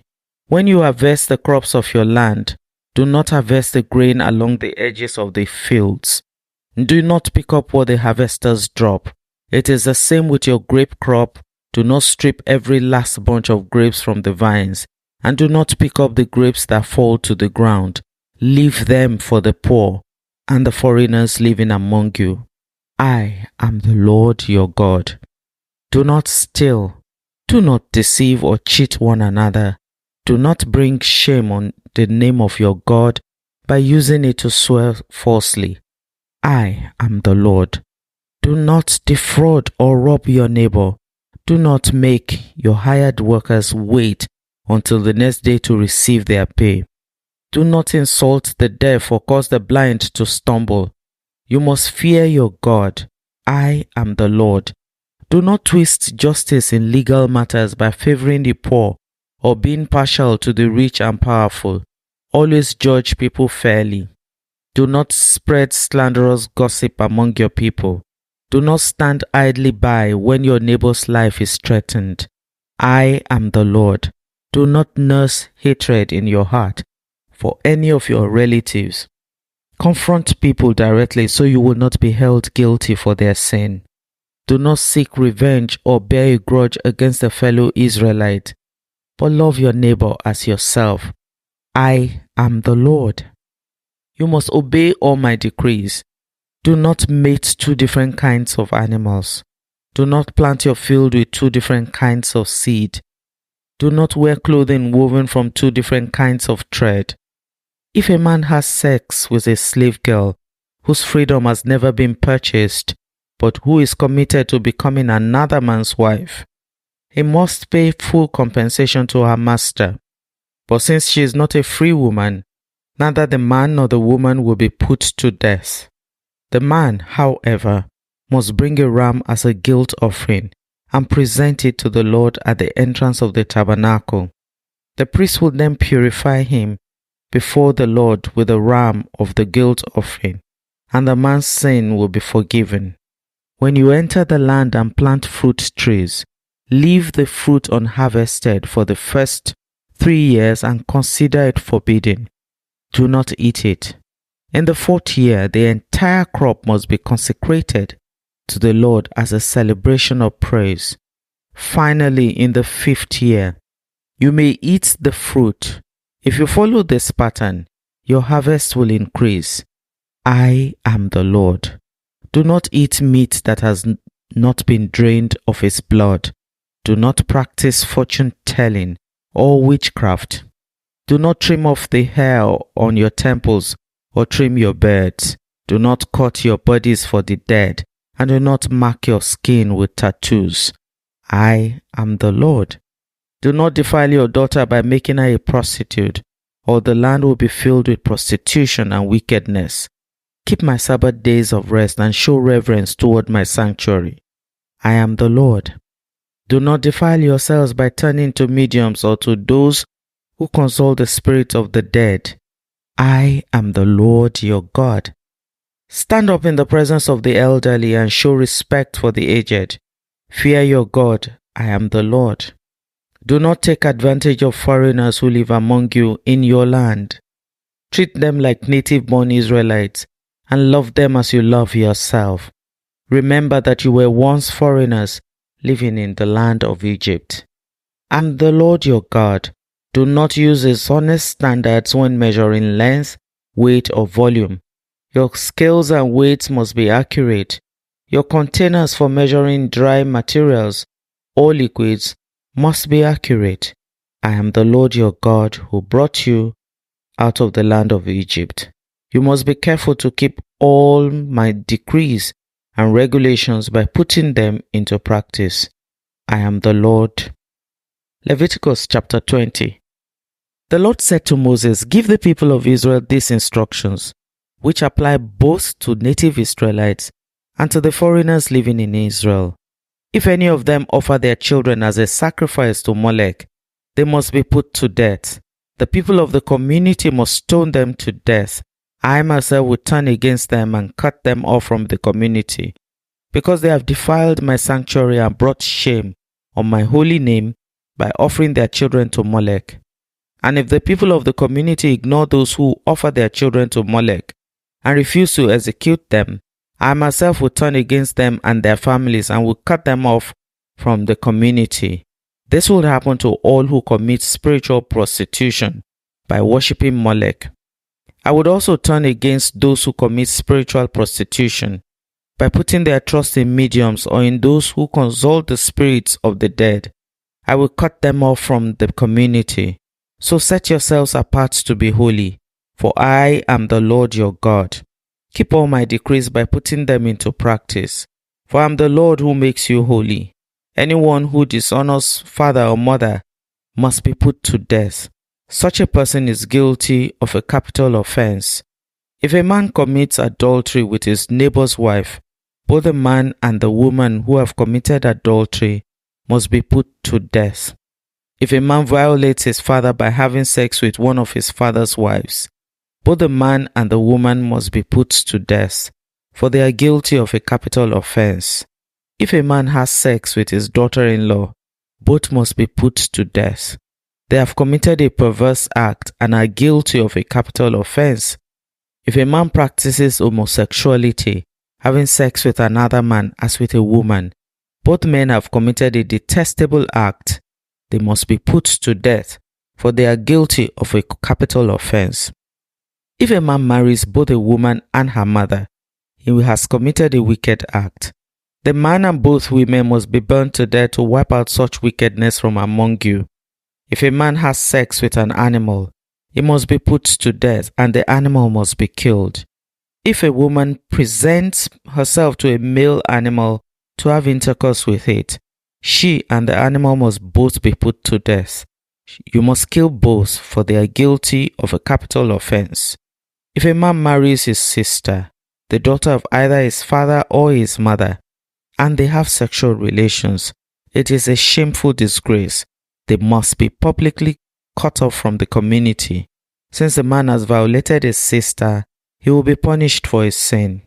If a man has sexual relations with a woman during a menstrual period, both of them must be cut off from the community, for together they have exposed the source of her blood flow. Do not have sexual relations with your aunt, whether your mother's sister or your father's sister. This will dishonor a close relative. Both parties are guilty and will be punished for their sin. If a man has sex with his uncle's wife, he has violated his uncle. But the man and the woman will be punished for their sin, and they will die childless. If a man marries his brother's wife, it is an act of impurity. He has violated his brother, and the guilty couple will remain childless. You must keep all my decrees and regulations by putting them into practice.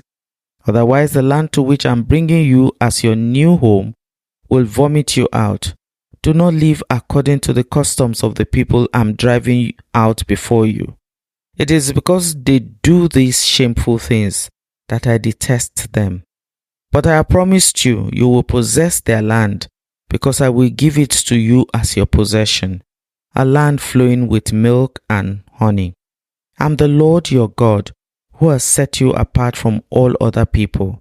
You must therefore make a distinction between ceremonially clean and unclean animals, and between clean and unclean birds. You must not defile yourselves by eating any unclean animal, or bird, or creature that scurries along the ground. I have identified them as being unclean for you.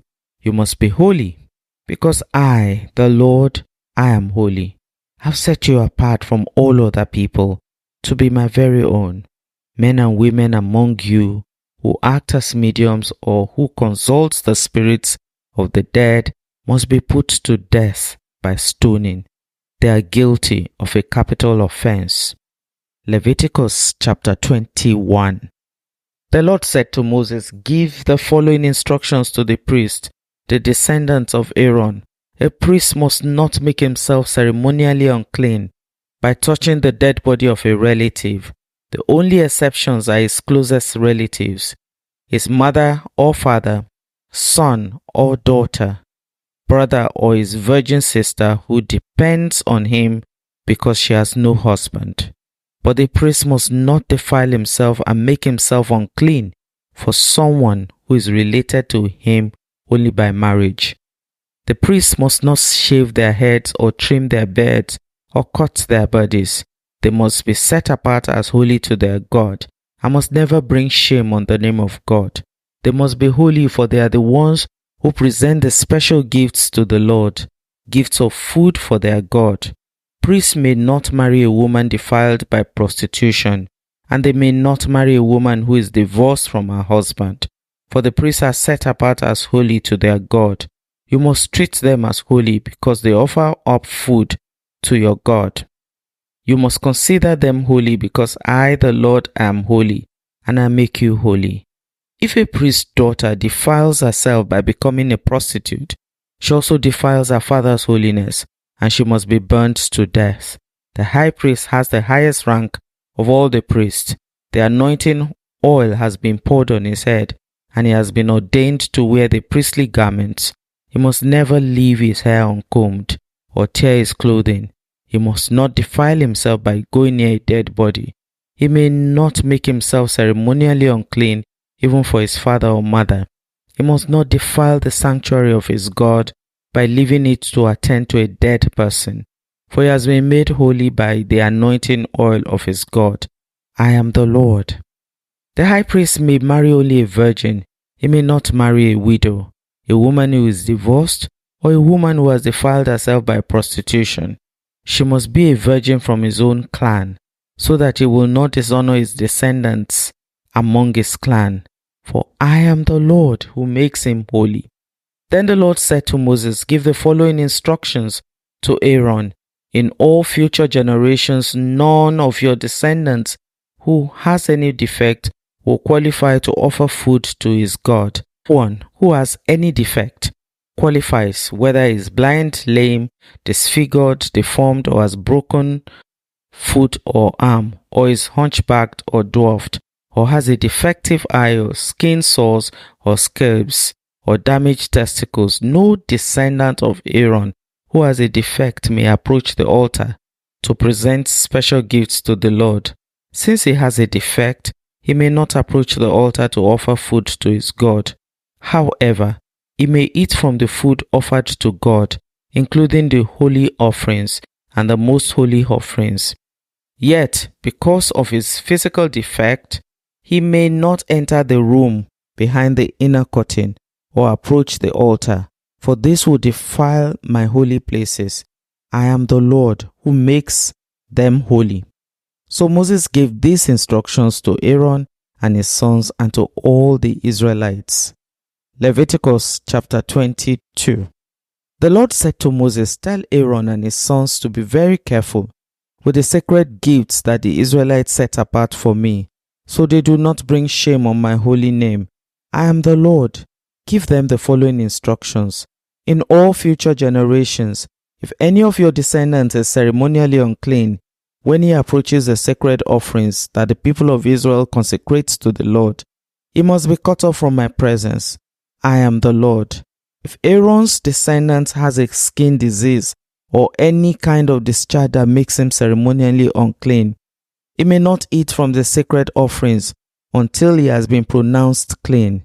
He also becomes unclean by touching a corpse or having an emission of semen, or by touching a small animal that is unclean, or by touching someone who is ceremonially unclean for any reason.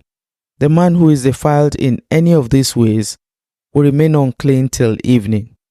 He may not eat from the sacred offerings until he has bathed himself in water. When the sun goes down, he will be ceremonially clean again and may eat from the sacred offerings. For this is his food. He may not eat an animal that has died a natural death or has been torn apart by wild animals, for this will defile him. I am the Lord. The priests must follow my instructions carefully, otherwise they will be punished for their sin and will die for violating my instructions. I am the Lord who makes them holy. No one outside a priest's family may eat the sacred offerings. Even guests and hired workers in a priest's home are not allowed to eat them. However, if a priest buys a slave for himself, the slave may eat from the sacred offerings, and if his slaves have children, they also may share his food. If a priest's daughter marries someone outside the priestly family, she may no longer eat the sacred offerings. But if she becomes a widow or is divorced and has no children to support her, she returns to live in her father's home as in her youth. She may eat her father's food again. Otherwise, no one outside a priest's family may eat the sacred offerings.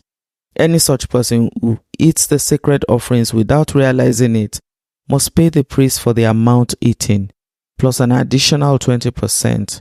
The priest must not let the Israelite defile the sacred offerings brought to the Lord by allowing unauthorized people to eat them.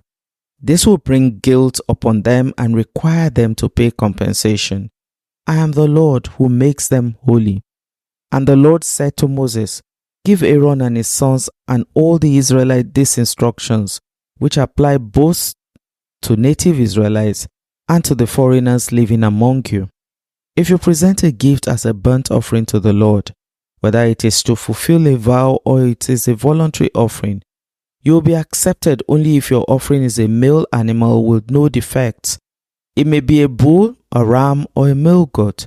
Do not present an animal with defects, because the Lord will not accept it on your behalf. If you present a peace offering to the Lord from the head of the flock, whether it is to fulfill a vow or is a voluntary offering, you must offer a perfect animal. It may have no defect of any kind. You must not offer an animal that is blind, crippled or injured, or that has a wart, a skin sore or scabs. Such animals must never be offered on the altar as special gifts to the Lord. If a bull or lamb has a leg that is too long or too short, it may be offered as a voluntary offering, but it may not be offered to fulfill a vow. If an animal has damaged testicles or is castrated, you may not offer it to the Lord. You must never do this in your own land, and you must not accept such an animal from foreigners and then offer it as a sacrifice to your God. Such animals will not be accepted on your behalf, for they are mutilated or defective. And the Lord said to Moses, When a calf or a lamb or goat is born, it must be left with his mother for 7 days. From the 8th day on, it will be acceptable as a special gift to the Lord. But you must not slaughter a mother animal and her offspring on the same day, whether from the herd or the flock. When you bring a thanksgiving offering to the Lord, sacrifice it properly so you will be accepted. Eat the entire sacrificial animal on the day it is presented. Do not leave any of it until the next morning. I am the Lord. You must faithfully keep all my commands by putting them into practice. For I am the Lord. Do not bring shame on my holy name, for I will display my holiness among the people of Israel. I am the Lord who makes you holy. It was I who rescued you from the land of Egypt, that I might be your God. I am the Lord. Leviticus chapter 23. The Lord said to Moses, Give the following instructions to the people of Israel. These are the Lord's appointed festivals, which you are to proclaim as official days for holy assembly. You have 6 days each week for your ordinary work, but the 7th day is a Sabbath day of complete rest, an official day for holy assembly. It is the Lord's Sabbath day, and it must be observed wherever you live. In addition to the Sabbath, these are the Lord's appointed festivals, the official days for holy assembly that are to be celebrated at their proper times each year. The Lord's Passover begins at sundown on the 14th day of the first month. On the next day of the 15th day of the month, you must begin celebrating the festival of unleavened bread. This festival to the Lord continues for 7 days, and during that time, the bread you eat must be made without yeast. On the first day of the festival, all the people must stop their ordinary work and observe an official day for holy assembly. For 7 days you must present special gifts to the Lord. On the 7th day, the people must again stop all their ordinary work to observe an official day for holy assembly. Then the Lord said to Moses, "Give the following instructions to the people of Israel. When you enter the land I'm giving you, and you harvest its first crops, bring the priest a bundle of grain from the first cutting of your grain harvest. On the day after the Sabbath, the priest will lift it up before the Lord, so it may be accepted on your behalf. On that same day you must sacrifice a 1-year-old male lamb with no defects as a burnt offering to the Lord. With it you must present a grain offering consisting of 4 quarts of choice flour moistened with olive oil. It will be a special gift, a pleasing aroma to the Lord. You must also offer 1 quart of wine as a liquid offering. Do not eat any bread or roasted grain or fresh kernels on that day until you bring this offering to your God. This is a permanent law for you, and it must be observed from generation to generation wherever you live.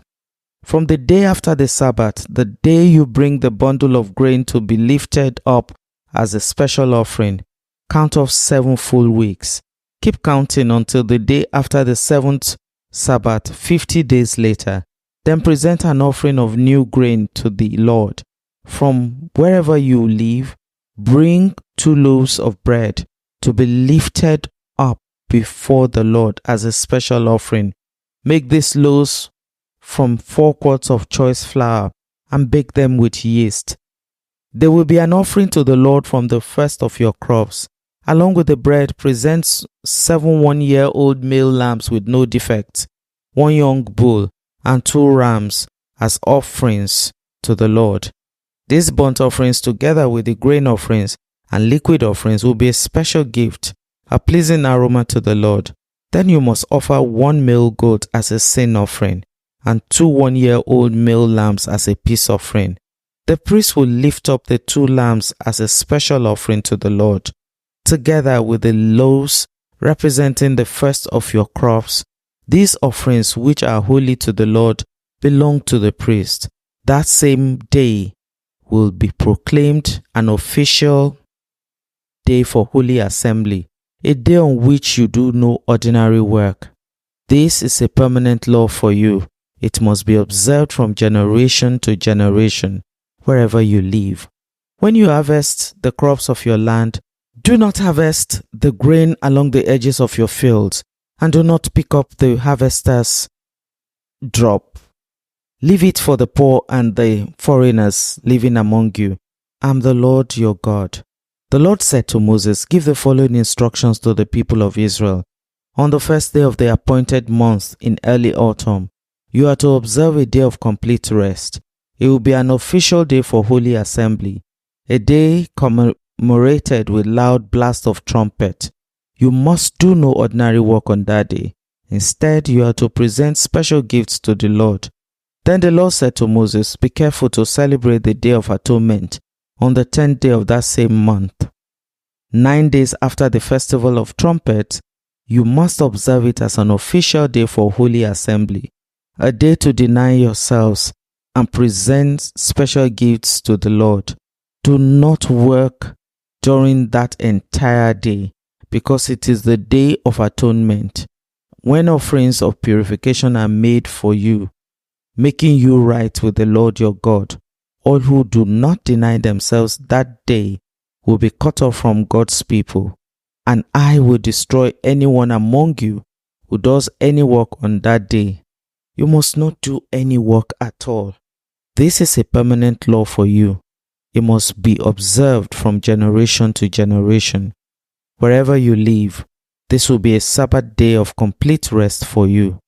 And on that day you must deny yourselves. This day of rest will begin at sundown on the 9th day of the month and extend until sundown on the 10th day. And the Lord said to Moses, "Give the following instructions to the people of Israel. Begin celebrating the festival of shelters on the 15th day of the appointed month, 5 days after the day of atonement. The festival to the Lord will last for 7 days. On the first day of the festival, you must proclaim an official day for holy assembly when you do no ordinary work. For 7 days you must present special gifts to the Lord.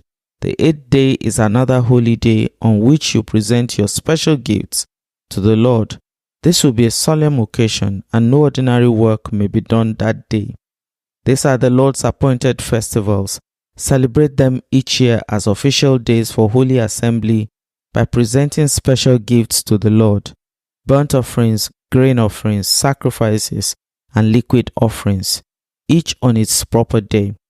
These festivals must be observed in addition to the Lord's regular Sabbath days, and the offerings are in addition to your personal gifts. The offerings you give to fulfill your vows and the voluntary offerings you present to the Lord. Remember that this 7-day festival to the Lord, the festival of shelters, begins on the 15th day of the appointed month. After you have harvested all the produce of the land, the first day of the 8th day of the festival will be days of complete rest. On the first day, gather branches from magnificent trees, palm fronds, boughs from leafy trees, and willows that grow by the streams. Then celebrate with joy before the Lord your God for 7 days. You must observe this festival to the Lord for 7 days each year. This is a permanent law for you, and it must be observed in the appointed month from generation to generation. For 7 days you must live outside in the little shelters. All native-born Israelites must live in shelters. This will remind each new generation of Israelites that I made their ancestors live in shelters when I rescued them from the land of Egypt. I am the Lord your God. So Moses gave the Israelites these instructions regarding the annual festivals of the Lord. Leviticus chapter 24. The Lord said to Moses, "Command the people of Israel to bring you pure oil of pressed olives for the light, to keep the lamps burning continually. This is the lampstand that stands in the tabernacle, in front of the inner curtain that shields the ark of the covenant. Aaron must keep the lamps burning in the Lord's presence all night. This is a permanent law for you, and it must be observed from generation to generation. Aaron and the priest must turn the lamps on the pure gold lampstand continually in the Lord's presence. You must bake 12 flat loaves of bread from choice flour, using 4 quarts of flour for each loaf. Place the bread before the Lord on the pure gold table, and arrange the loaves in 2 stacks with 6 loaves in each stack. Put some pure frankincense near each stack to serve as a representative offering, a special gift presented to the Lord. Every Sabbath day, this bread must be laid out before the Lord as a gift from the Israelites. It is an ongoing expression of the eternal covenant. The loaves of bread will belong to Aaron and his descendants, who must eat them in a sacred place, for they are most holy. It is the permanent right of the priest to claim this portion of the special gifts presented to the Lord. One day, a man who had an Israelite mother and an Egyptian father came out of his tent and got into a fight with one of the Israelite men. During the fight, this son of an Israelite woman blasphemed the name of the Lord with a curse. So the man was brought for Moses for judgment. His mother was Shelomith, the daughter of Dibri of the tribe of Dan. They kept the man in custody until the Lord's will in the matter should become clear to them. Then the Lord said to Moses, "Take the blasphemer outside the camp and tell all those who heard the curse to lay their hands on his head. Then let the entire community stone him to death.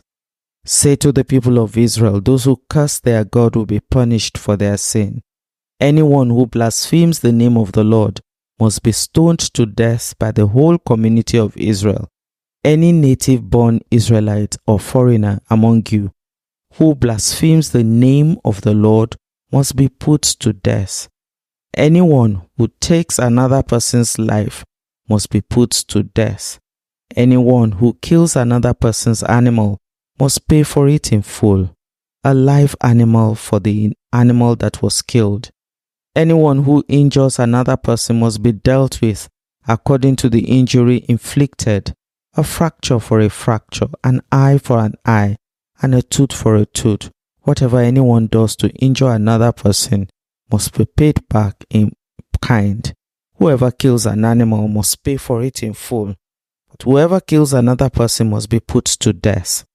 This same standard applies both to native-born Israelites and to the foreigners living among you. I am the Lord your God. After Moses gave all these instructions to the Israelites, they took the blasphemer outside the camp and stoned him to death.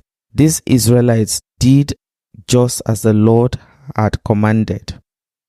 Leviticus chapter 25. While Moses was on Mount Sinai, the Lord said to him, "Give the following instructions to the people of Israel. When you have entered the land I am giving you, the land itself must observe a Sabbath rest before the Lord every 7th year. For 6 years you may plant your fields and prune your vineyards and harvest your crops. But during the 7th year the land must have a Sabbath year of complete rest. It is the Lord's Sabbath. Do not plant your fields or prune your vineyards during that year. And don't store away the crops that grow of their own or gather the grapes from your unpruned vines. The land must have a year of complete rest. But you may eat whatever the land produces on its own during the Sabbath. This applies to you, your male and female servants, your hired workers, and the temporary residents who live with you. Your livestock and the wild animals in your land would also be allowed to eat what the land produces. In addition, you must count off 7 Sabbath years, 7 sets of 7 years, adding up to 49 years in all. Then on the Day of Atonement in the 50th year, blow the ram's horn loud and long throughout the land. Set this year apart as holy, a time to proclaim freedom throughout the land for all who live there. It will be a jubilee year for you when each of you may return to the land that belonged to your ancestors and return to your own clan. This 50th year will be a jubilee for you. During that year you must not plant your fields or store away any of the crops that grow on their own, and don't gather the grapes from your unpruned vines. It will be a jubilee year for you, and you must keep it holy, but you may eat whatever the land produces on its own. In the year of jubilee, each of you may return to the land that belonged to your ancestors. When you make an agreement with your neighbor to buy or sell property, you must not take advantage of each other. When you buy land from your neighbor, the price you pay must be based on the number of years since the last jubilee. The seller must set the price by taking into account the number of years remaining until the next year of jubilee. The more years until the next jubilee, the higher the price. The fewer years, the lower the price. After all, the person selling the land is actually selling you a certain number of harvests. Show your fear of God by not taking advantage of each other. I am the Lord your God. If you want to live securely in the land, follow my decrees and obey my regulations. Then the land will yield large crops, and you will eat your fill and live securely in it. But you might ask, what will we eat during the 7th year, since we are not allowed to plant or harvest crops that year? Be assured that I will send my blessing for you in the 6th year, so the land will produce a crop large enough for 3 years. When you plant your fields in the 8th year, you will still be eating from the large crop of the 6th year. In fact, you will still be eating from that large crop when the new crop is harvested in the 9th year. The land must never be sold on a permanent basis, for the land belongs to me. You are only foreigners and tenant farmers working for me. With every purchase of land, you must grant the seller the right to buy it back. If one of your fellow Israelites falls into poverty and is forced to sell some family land, then a close relative should buy it back from him. If there is no close relative to buy the land, but the person who sold it gets enough money to buy it back, he then has the right to redeem it from the one who bought it. The price of the land will be discounted according to the number of years until the next Jubilee. In this way, the original owner can then return to the land. But if the original owner cannot afford to buy back the land, it will remain with the new owner until the next Jubilee. In the Jubilee year, the land must be returned to the original owners so they can return to their family land. Anyone who sells a house inside a walled town has the right to buy it back for a full year after its sale. During that year, the seller retains the right to buy it back, and if it has not bought back within a year, the sale of the house within the walled town cannot be reversed. It will become permanent property of the buyer. It will not be returned to the original owner in the year of Jubilee, but a house in the village, a settlement without fortified walls, will be treated like the property in the countryside. Such a house may be bought back any time, and it must be returned to the original owner in the year of Jubilee. The Levites always have the right to buy back a house they have sold within the towns allotted to them, and any property that is sold by the Levites, all houses within the Levitical towns must be returned in the year of Jubilee. After all, the houses in the towns reserved for the Levites are the only property they own in all Israel. The open pasture land around the Levitical towns may never be sold. It is their permanent possession. If one of your fellow Israelites falls into poverty and cannot support himself, support him as you would a foreigner or a temporary resident, and allow him to live with you. Do not charge interest or make a profit at his expense. Instead, show your fear of God by letting him live with you as your relative. Remember, do not charge interest on money you lend him or make a profit on food you sell him. I am the Lord your God, who brought you out of the land of Egypt to give you the land of Canaan and to be your God. If one of your fellow Israelites falls into poverty and is forced to sell himself to you, do not treat him as a slave. Treat him instead as a hired worker or as a temporary resident who lives with you, and he will serve you only until the year of Jubilee. At that time, he and his children will no longer be obligated to you, and they will return to their clans and go back to the land originally allotted to their ancestors. The people of Israel are my servants, whom I brought out of the land of Egypt. So they must never be sold as slaves. Show your fear of God by not treating them harshly. However, you may purchase male and female slaves from among the nations around you. You may also purchase the children of temporary residents who live among you, including those who have been born in your land. You may treat them as your property, passing them on to your children as a permanent inheritance. You may treat them as slaves, but you must never treat your fellow Israelites this way. Suppose a foreigner or temporary resident becomes rich while living among you. If any of your fellow Israelites fall into poverty and are forced to sell themselves to such a foreigner or to a member of his family, they still retain the right to be bought back, even after they have been purchased. They may be bought back by a brother, an uncle, or a cousin. In fact, anyone from the extended family may buy them back. They may also redeem themselves if they have prospered. They will negotiate the price of their freedom with the person who bought them. The price will be based on the number of years from the time they were sold until the next year of Jubilee, whatever it will cost to hire a worker for that period of time. If many years still remain until the Jubilee, they will repay the proper proportion of what they received when they sold themselves. If only a few years remain until the year of Jubilee, they will repay a small amount for their redemption.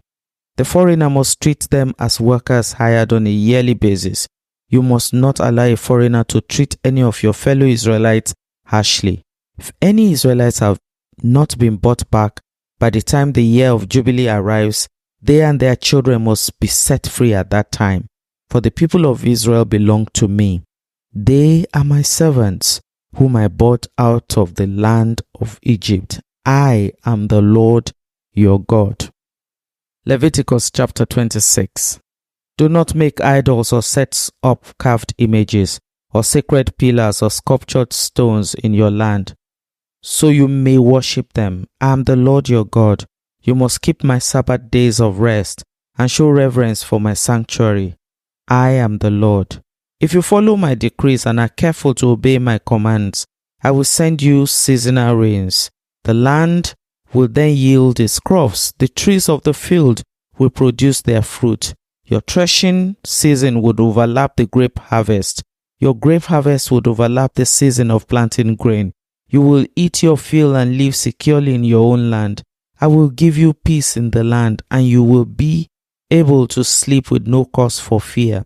I will rid the land of wild animals and keep your enemies out of your land. In fact, you will chase down your enemies and slaughter them with your swords.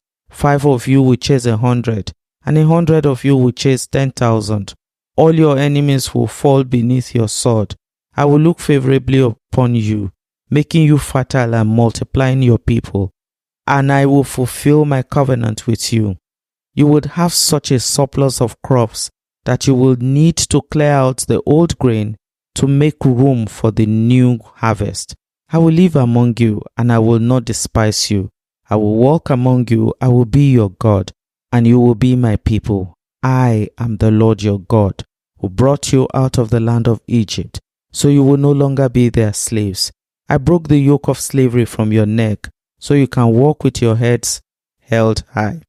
However, if you do not listen to me or obey all these commands, and if you break my covenant by rejecting my decrees, treating my regulations with contempt, and refusing to obey my commands, I will punish you. I will bring sudden terrors upon you, wasting diseases and burning fevers that will cause your eyes to fail and your life to ebb away. You will plant your crops in vain because your enemies will eat them. I will turn against you, and you will be defeated by your enemies. Those who hate you will rule over you, and you will run even when no one is chasing you. And if in spite of all of this, you still disobey me, I will punish you 7 times over for your sins. I will break your proud spirit by making the skies as unyielding as iron and the earth as hard as bronze. All your work will be for nothing, for your land will yield no crops, and your trees will bear no fruit. If even then you remain hostile toward me and refuse to obey me, I would inflict disaster on you 7 times over for your sins. I will send wild animals that will rob you of your children and destroy your livestock. Your numbers will dwindle and your roads will be deserted. And if you fail to learn the lesson and continue your hostility toward me, then I myself will be hostile toward you. I'll personally strike you with calamities 7 times over for your sins. I will send armies against you to carry out the curse of the covenant you have broken. When you run to your towns for safety, I will send a plague to destroy you there, and you will be handed over to your enemies. I will destroy your food supply, so that 10 women would need only 1 oven to bake bread for their families. They will ration your food by weight, and though you have food to eat, you will not be satisfied. If in spite of all of this you still refuse to listen and still remain hostile toward me, then I will give full vent to my hostility. I myself will punish you 7 times over for your sins. Then you will eat the flesh of your own sons and daughters.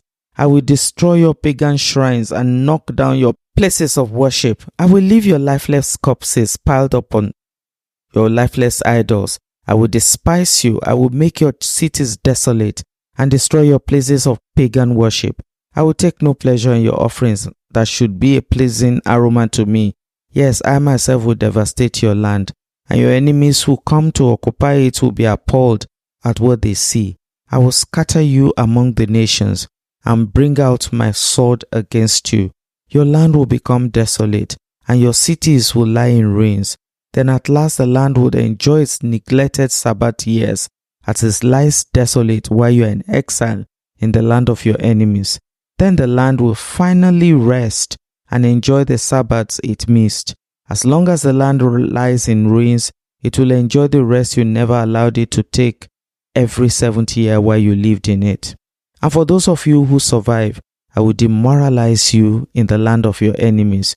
You will live in such fear that the sound of a leaf driven by the wind will send you fleeing. You will run as though fleeing from a sword, and you will fall even when no one pursues you.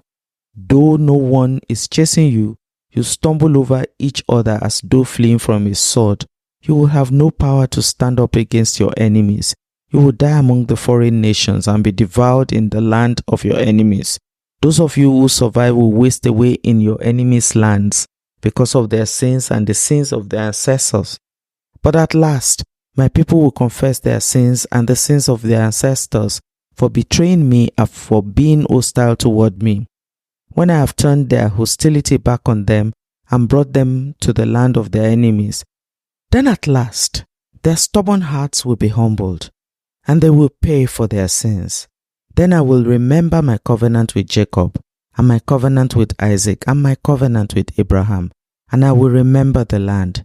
For the land must be abandoned to enjoy its years of Sabbath rest, as it lies deserted. At last the people will pay for their sins, for they have continually rejected my regulations and despised my decrees. But despite all this, I will not utterly reject or despise them while they are in exile in the land of their enemies. I will not cancel my covenant with them by wiping them out, for I am the Lord their God. For their sakes I will remember my ancient covenant with their ancestors, whom I brought out of the land of Egypt in the sight of all the nations, that I might be their God, and I am the Lord. These are the decrees, regulations, and instructions that the Lord gave through Moses on Mount Sinai as evidence of the relationship between himself and the Israelites. Leviticus chapter 27. The Lord said to Moses, "Give the following instructions to the people of Israel. If anyone makes a special vow to dedicate someone to the Lord by paying the value of that person, here is a scale of values to be used. A man between the ages of 20 and 60 is valued at 50 shekels of silver, as measured by the sanctuary shekel. A woman of that age is valued at 30 shekels of silver. A boy between the ages of 5 and 20 is valued at 20 shekels of silver. A girl of that age is valued at 10 shekels of silver. A boy between the ages of 1 month and 5 years is valued at 5 shekels of silver. A girl of that age is valued at 3 shekels of silver. A man older than 60 is valued at 15 shekels of silver. A woman of that age is valued at 10 shekels of silver. If you desire to make such a vow, but cannot afford to pay the required amount, take the person to the priest. He will determine the amount for you to pay based on what you can afford. If your vow involves giving an animal that is acceptable as an offering to the Lord, any gift to the Lord will be considered holy. You may not exchange or substitute it for another animal, neither a good animal for a bad one, nor a bad animal for a good one. If you do exchange one animal for another, then both the original animal and its substitute will be considered holy. If your vow involves an unclean animal, one that is not acceptable as an offering to the Lord, then you must bring the animal to the priest. He would assess its value, and his assessment will be final, whether high or low. If you want to buy back the animal, you must pay the value set by the priest, plus 20%. If someone dedicates a house to the Lord, the priest will come to assess its value. The priest's assessment will be final. If the person who dedicated the house wants to buy it back, he must pay the value set by the priest plus 20%. Then the house will again be his. If someone dedicates to the Lord a piece of his family property, his value will be assessed according to the amount of seed required to plant it. 50 shekels of silver for a field planted with 5 bushels of barley seed. If the field is dedicated to the Lord in the year of Jubilee, then the entire assessment would apply. But if the field is dedicated after the year of Jubilee, the priest would assess the land's value in proportion to the number of years left until the next year of Jubilee. Its assessed value is reduced each year. If the person who dedicates the field wants to buy it back, he must pay the value set by the priest plus 20%. Then the field again will be legally his. But if he does not want to buy it back and it is sold to someone else, the field can no longer be bought back. When the field is released in the year of Jubilee, it will be holy, a field specially set apart for the Lord. It will become the property of the priest. If someone dedicates to the Lord a field he has purchased, but which is not part of his family property, the priest will assess his value based on the number of years left until the year of Jubilee. On that day, he must give the assessed value of the land as a sacred donation to the Lord. In the year of Jubilee, the field must be returned to the person from whom he purchased it, the one who inherited it as a family property. All the payments must be measured by the weight of the sanctuary shekel, which equals 20 gerahs. You must not dedicate a firstborn animal to the Lord, for the firstborn of your cattle, sheep, and goats already belong to him. However, you may buy back the firstborn of a ceremonially unclean animal by paying the priest's assessment of its worth plus 20%. If you do not buy it back, the priest will sell it at its assessed value. However, anything specially set apart for the Lord, whether a person, an animal, a family property, must never be sold or bought back. Anything voted in this way has been set apart as holy, and it belongs to the Lord. No person specially set apart for destruction may be bought back. Such a person must be put to death. 1/10 of the produce of the land, whether grain from the fields or fruit from the trees, belongs to the Lord and must be set apart to him as holy. If you want to buy back the Lord's tenth of the grains or fruit, you must pay its value plus 20%. Count off every 10th animal from your herds and flocks and set them apart for the Lord as holy. You may not pick and choose between good and bad animals. You may not substitute one for another. But if you do exchange one animal for another, then both the original animal and its substitute will be considered holy and cannot be bought back. These are the commands that the Lord gave through Moses on Mount Sinai for the Israelites.